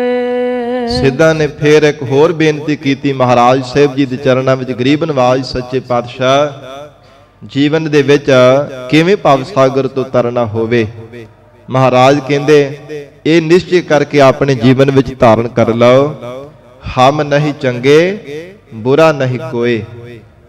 भावें आप 100 वारी आपां चंगे आ, पर वो चंगियाई दा किते मन विच हंकार ना पैदा हो जावे, मन विच किते थोड़ा जिन्ना भी माण ना आ जावे कि मैं चंगा, मेरे कोल चंगे गुण, मेरे कोल चंगी सियाणप, चंगे विचार। महाराज कहंदे ओ चंगियाई नूं लांभे रख के कही जावे कि महाराज मैं बुरा हाँ, मेरे अंदर औगण हन, मेरे गुण भी माड़े है, मेरे विचार भी माड़े है, जिस करके कभी मन विच हंकार नहीं पैदा होवेगा। हिरदे अंदर गरीबी रहेगी, हिरदा निमरतावान होकर के चुक करके रहेगा। ਕਦੇ ਹੰਕਾਰ ਦੇ ਬੁੱਲਿਆਂ ਵਿੱਚ ਉਡਾਰੀਆਂ ਨਹੀਂ ਮਾਰੇਗਾ। ਇਸ ਲਈ ਹਮ ਨਹੀਂ ਚੰਗੇ ਬੁਰਾ ਨਹੀਂ ਕੋਏ। ਪਰ ਖਿਮਾ ਕਰਨਾ ਸਾਡਾ ਸੁਭਾਅ ਹੈ ਕਿ ਆਪਾਂ ਸਾਰਿਆਂ ਤੋਂ ਚੰਗੇ ਤੇ ਬਾਕੀ ਸਾਰੇ ਮੰਦੇ। ਇਹ ਸਾਡਾ ਸੁਭਾਅ ਇਦਾਂ ਦਾ ਹੈ, ਸਾਡਾ ਸਭ ਦਾ ਸੁਭਾਅ ਇਦਾਂ ਦਾ। ਕੋਈ ਵਿਰਲੀਆਂ ਰੂਹਾਂ ਹੋਣਗੀਆਂ ਜਿਹੜੇ ਆਪਣੇ ਆਪ ਨੂੰ ਮੰਦਾ ਤੇ ਦੂਜਿਆਂ ਨੂੰ ਚੰਗਾ ਆਖਦੇ ਹੈ। ਭਗਤ ਕਬੀਰ ਸਾਹਿਬ ਜੀ ਦਾ ਸ਼ਲੋਕ ਹੈ ਨਾ ਗੁਰਬਾਣੀ ਅੰਦਰ, ਕਬੀਰ ਸਭ ਤੇ ਹਮ ਬੁਰੇ, ਹਮ ਤਜ ਭਲੋ ਸਭ ਕੋਏ। ਕਹਿੰਦੇ ਹਨ ਕਿ ਕਹਿਣ ਲੱਗੇ ਅਸੀਂ ਸਾਰਿਆਂ ਤੋਂ ਬੁਰੇ ਆ, ਸਾਨੂੰ ਛੱਡ ਕੇ ਸਾਰੇ ਸੰਸਾਰ ਦੇ ਲੋਕ ਚੰਗੇ ਆ। ਪਰ ਸਾਡਾ ਸੁਭਾਅ ਹੁੰਦਾ ਕਦੇ ਕਿਸੇ ਦਾ ਕੋਈ ਔਗਣ ਦੇਖ ਲਿਆ, ਕਦੇ ਕਿਸੇ ਦਾ ਕੋਈ ਔਗਣ ਦੇਖ ਲਿਆ, ਬਸ ਸਾਰਾ ਦਿਨ ਔਗਣ ਕੋਈ ਨਾ ਕੋਈ ਦੋਸ਼ ਦੂਜਿਆਂ ਵਿੱਚ ਦੇਖਦੇ ਰਹਿੰਦੇ ਹਾਂ। ਕਦੇ ਆਪਣੇ ਅੰਦਰ ਨਹੀਂ ਝਾਤ ਮਾਰਦੇ ਕਿ ਸਾਡੇ ਅੰਦਰ ਵੀ ਕਿੰਨੇ ਦੋਸ਼ ਹਨ, ਅਸੀਂ ਵੀ ਕਿੰਨੇ ਔਗਣਾਂ ਨੂੰ ਆਪਣੇ ਅੰਦਰ ਛੁਪਾ ਕੇ ਰੱਖਿਆ। ਕਦੇ ਨਹੀਂ ਆਪਾਂ ਵਿਚਾਰ ਕਰਦੇ। ਪਰ ਹਜੂਰ ਨੇ ਉਚਾਰਨ ਕੀਤਾ, ਹਮ ਨਹੀਂ ਚੰਗੇ ਬੁਰਾ ਨਹੀਂ ਕੋਏ। ਹੇ ਜੀਵ, ਇਦਾਂ ਦਾ ਮਨ ਵਿੱਚ ਨਿਸ਼ਚਾ ਬਣਾ। ਨਿਮਰਤਾ ਨੂੰ ਧਾਰਨ ਕਰਨ ਵਾਸਤੇ ਬੇਨਤੀ ਕਰਿਆ ਕਰ ਸੱਚੇ ਪਾਤਸ਼ਾਹ, ਅਸੀਂ ਕਿਸੇ ਨਾਲੋਂ ਵੀ ਚੰਗੇ ਨਹੀਂ ਮਹਾਰਾਜ, ਸਾਰੇ ਸਾਡੇ ਨਾਲੋਂ ਚੰਗੇ ਆ। ਅਸੀਂ ਮਹਾਰਾਜ ਮੰਦੇ ਹਾਂ। ਹੇ ਗਰੀਬ ਨਵਾਜ਼, ਸਾਡੇ ਅੰਦਰ ਇਹ ਘਾਟਾ ਹੈ ਮਹਾਰਾਜ, ਸਾਡੇ ਅੰਦਰ ਔਗਣ ਹਨ, ਅਸੀਂ ਕਿਸੇ ਤੋਂ ਚੰਗੇ ਨਹੀਂ ਹਾਂ। ਪ੍ਰਣਵਤ ਨਾਨਕ ਤਾਰੇ ਸੋਏ। ਧੰਨ ਗੁਰੂ ਨਾਨਕ ਦੇਵ ਸਾਹਿਬ ਜੀ ਮਹਾਰਾਜ ਸਮਾਪਤੀ ਦੀਆਂ ਪੰਕਤੀਆਂ ਵਿੱਚ ਉਚਾਰਨ ਕਰ ਰਹੇ ਨੇ, ਸਿੱਧੋ ਪਰਮਾਤਮਾ ਆਪ ਹੀ ਕਿਰਪਾ ਕਰਕੇ ਤੁਹਾਨੂੰ ਭਵ ਸਾਗਰ ਤੋਂ ਤਾਰ ਦੇਵੇਗਾ ਜੇ ਕਿਤੇ ਏਦਾਂ ਆਪਣੇ ਹਿਰਦੇ ਅੰਦਰ ਨਿਮਰਤਾ ਨੂੰ ਧਾਰਨ ਕਰਕੇ ਅਕਾਲ ਪੁਰਖ ਵਾਹਿਗੁਰੂ ਜੀ ਦੇ ਚਰਨਾਂ ਵਿੱਚ ਅਰਦਾਸ ਕਰੋ। ਐਸੀ ਗਰੀਬੀ ਹਿਰਦੇ ਵਿੱਚ ਬਣਾ ਕੇ ਜੀਵਨ ਨਿਰਵਾਹ ਕਰੋਗੇ ਨਾ, ਪ੍ਰਣਵਤ ਨਾਨਕ ਤਾਰੇ ਸੋਏ। ਮਹਾਰਾਜ ਕਹਿੰਦੇ ਇਸੇ ਅੰਦਰ ਦੀ ਗਰੀਬੀ ਨੇ ਤੁਹਾਨੂੰ ਭਵ ਸਾਗਰ ਤੋਂ ਤਾਰਨਾ ਹੈ। ਹੰਕਾਰ ਜਿਹੜਾ ਮਨੁੱਖ ਧਾਰਨ ਕਰਦਾ ਉਹ ਬਾਰ-ਬਾਰ ਸੰਸਾਰ ਰੂਪੀ ਸਮੁੰਦਰ ਵਿੱਚ ਜੰਮਣ ਮਰਨ ਰੂਪੀ ਗੋਤੇ ਖਾਂਦਾ ਰਹਿੰਦਾ, ਬਾਰ-ਬਾਰ ਡੁੱਬਣਾ ਪੈਂਦਾ ਸੰਸਾਰ ਸਾਗਰ ਦੇ ਵਿੱਚ। ਜਿਹੜਾ ਮਨੁੱਖ ਹੰਕਾਰ ਨੂੰ ਆਪਣੇ ਹਿਰਦੇ ਵਿੱਚ ਧਾਰਨ ਕਰਦਾ ਹੈ ਤੋ ਇਸ ਲਈ ਨਿਮਰਤਾ ਦੀ ਦਾਤ ਪ੍ਰਾਪਤ ਕਰਨ ਲਈ ਬੇਨਤੀਆਂ ਕਰੇ ਸੱਚੇ ਪਾਤਸ਼ਾਹ, ਹਮ ਨਹੀਂ ਚੰਗੇ ਬੁਰਾ ਨਹੀਂ ਕੋਏ। ਗਰੀਬ ਨਵਾਜ਼ ਅਸੀਂ ਸਭ ਤੋਂ ਮੰਦੇ ਹਾਂ, ਸਾਰਾ ਸੰਸਾਰ ਹੀ ਮਹਾਰਾਜ ਸਾਡੇ ਤੋਂ ਚੰਗਾ ਹੈ। ਇਹ ਮਨ ਵਿੱਚ ਨਿਮਰਤਾ ਧਾਰਨ ਕਰਕੇ ਸਤਿਗੁਰੂ ਜੀ ਦੇ ਚਰਨਾਂ ਵਿੱਚ ਅਰਦਾਸ ਕਰੇ। ਗਰੀਬ ਨਵਾਜ਼ ਸਤਿਗੁਰੂ ਜੀ ਆਪ ਕਿਰਪਾ ਕਰਕੇ ਜੀਵ ਨੂੰ ਭਵ ਸਾਗਰ ਵਿੱਚ ਡੁੱਬਣ ਤੋਂ ਬਚਾ ਦਿੰਦੇ ਆ। ਮਹਾਰਾਜ ਮੁਕਤੀ ਰੂਪ ਕਿਨਾਰੇ ਤੇ ਪਹੁੰਚਾ ਦਿੰਦੇ ਆ। ਸੱਚੇ ਪਾਤਸ਼ਾਹ ਜੀ ਮਿਹਰ ਕਰਨ, ਪਾਵਨ ਉਪਦੇਸ਼ ਸਾਡੇ ਹਿਰਦਿਆਂ ਵਿੱਚ ਵਸ ਜਾਵੇ। ਗੁਰੂ ਬਚਨਾਂ ਦੀ ਕਮਾਈ ਕਰਕੇ ਜੀਵਨ ਸਫਲਾ ਬਣਾ ਸਕੀਏ। ਗੁਰਬਾਣੀ ਦੀ ਵਿਚਾਰ ਕਰਦਿਆਂ ਤੋਂ ਹੋਈਆਂ ਬੇਅੰਤ ਭੁੱਲਾਂ ਦੀ ਖਿਮਾ। ਧੰਨ ਸ੍ਰੀ ਗੁਰੂ ਗ੍ਰੰਥ ਸਾਹਿਬ ਜੀ ਮਹਾਰਾਜ ਆਪ ਸੰਗਤ ਬਖਸ਼ਣਹਾਰ ਹੋ। ਅਗਾਹ ਵਾਸਤੇ ਅਸੀਸ ਪਿਆਰ ਬਖਸ਼ਿਸ਼ ਕਰਨਾ ਜੀ। ਗਰੀਬ ਨਵਾਜ਼ ਮਹਾਰਾਜ ਸੱਚੇ ਪਾਤਸ਼ਾਹ ਜੀ ਦੀ ਹਜ਼ੂਰੀ ਅੰਦਰ ਜੋ ਦੀਵਾਨ ਸਜੇ ਹਨ, ਸੰਗਤ ਜੀ ਆਪ ਜੀ ਦੇ ਚਰਨਾਂ ਵਿੱਚ ਬੇਨਤੀ ਕਰ ਦੇਵਾ ਕਿ ਜਥੇਦਾਰ ਬਾਬਾ ਬਹਾਲ ਸਿੰਘ ਜੀ, ਜਿਹੜੇ ਬਾਬਾ ਜੀ ਅੰਮ੍ਰਿਤ ਵੇਲੇ ਔਰ ਸ਼ਾਮ ਦੇ ਸਮੇਂ ਨਾਮ ਜਪਾਉਣ ਦੀ ਸੇਵਾ ਕਰਦੇ ਸਨ, ਬਹੁਤ ਲੰਬੇਰੇ ਸਮੇਂ ਤੋਂ ਪੁਰਾਣੇ ਗੁਰੂ ਘਰ ਦੇ ਸੇਵਾਦਾਰ ਮਹਾਂਪੁਰਖ ਸਨ। ਸਾਧ ਸੰਗਤ ਜੀ ਅੱਜ ਉਹਨਾਂ ਦਾ ਦੁਸਹਿਰਾ ਹੈ। ਉਹ ਸਾਧ ਸੰਗਤ ਜੀ ਪਰਸੋਂ ਸ੍ਰੀ ਅਖੰਡ ਪਾਠ ਸਾਹਿਬ ਪ੍ਰਾਰੰਭ ਹੋਏ ਸਨ। ਤਕਰੀਬਨ 9 ਵਜੇ ਸ੍ਰੀ ਅਖੰਡ ਪਾਠ ਸਾਹਿਬ ਦੀ ਸਮਾਪਤੀ ਹੋਣੀ ਹੈ। ਬਾਅਦ ਵਿੱਚ ਦੀਵਾਨ ਸਜਣਗੇ। ਸੰਤਾਂ ਮਹਾਂਪੁਰਖਾਂ ਨੇ ਹਾਜ਼ਰੀਆਂ ਲਗਵਾਉਣੀਆਂ ਨੇ। ਆਪ ਸੰਗਤ ਨੇ ਵੀ ਇਸੇ ਤਰ੍ਹਾਂ ਇਹਨਾਂ ਸਮਾਗਮਾਂ ਵਿੱਚ ਹਾਜ਼ਰੀਆਂ ਭਰ ਕੇ ਗੁਰੂ ਕੀ ਬਾਣੀ ਦਾ ਕੀਰਤਨ ਗੁਰਮਤਿ ਵਿਚਾਰਾਂ ਸਰਵਣ ਕਰਕੇ ਲਾਹੇ ਪ੍ਰਾਪਤ ਕਰਨੇ। ਇਹ ਆਪ ਸੰਗਤ ਨੇ ਬੇਨਤੀ ਪ੍ਰਵਾਨ ਕਰਨੀ ਜੀ। ਇੱਥੇ ਹੀ ਸਾਧ ਸੰਗਤ ਦੀ ਦੀਵਾਨ ਸਜਣਾ ਹੈ। ਆਪ ਸੰਗਤ ਨੇ ਅਰਦਾਸ ਵਿੱਚ ਵੀ ਸ਼ਾਮਲ ਹੋ ਕਰਕੇ ਮਹਾਰਾਜ ਜੀ ਦੇ ਚਰਨਾਂ ਵਿੱਚ ਹਾਜ਼ਰੀਆਂ ਲਗਵਾਉਣੀਆਂ ਹਨ। ਇਹ ਬੇਨਤੀ ਪ੍ਰਵਾਨ ਕਰਨੀ ਜੀ। ਦੇਹੋ ਸੱਜਣ ਅਸੀਸੜੀਆ, ਜਿਉ ਹੋਵੈ ਸਾਹਿਬ ਸਿਓ ਮੇਲ। ਹਮ ਨਹੀਂ ਚੰਗੇ ਬੁਰਾ ਨਹੀਂ ਕੋਏ। ਪ੍ਰਣਵਤ ਨਾਨਕ ਤਾਰੇ ਸੋਏ। ਵਾਹਿਗੁਰੂ ਜੀ ਕਾ ਖਾਲਸਾ, ਵਾਹਿਗੁਰੂ ਜੀ ਕੀ ਫਤਿਹ।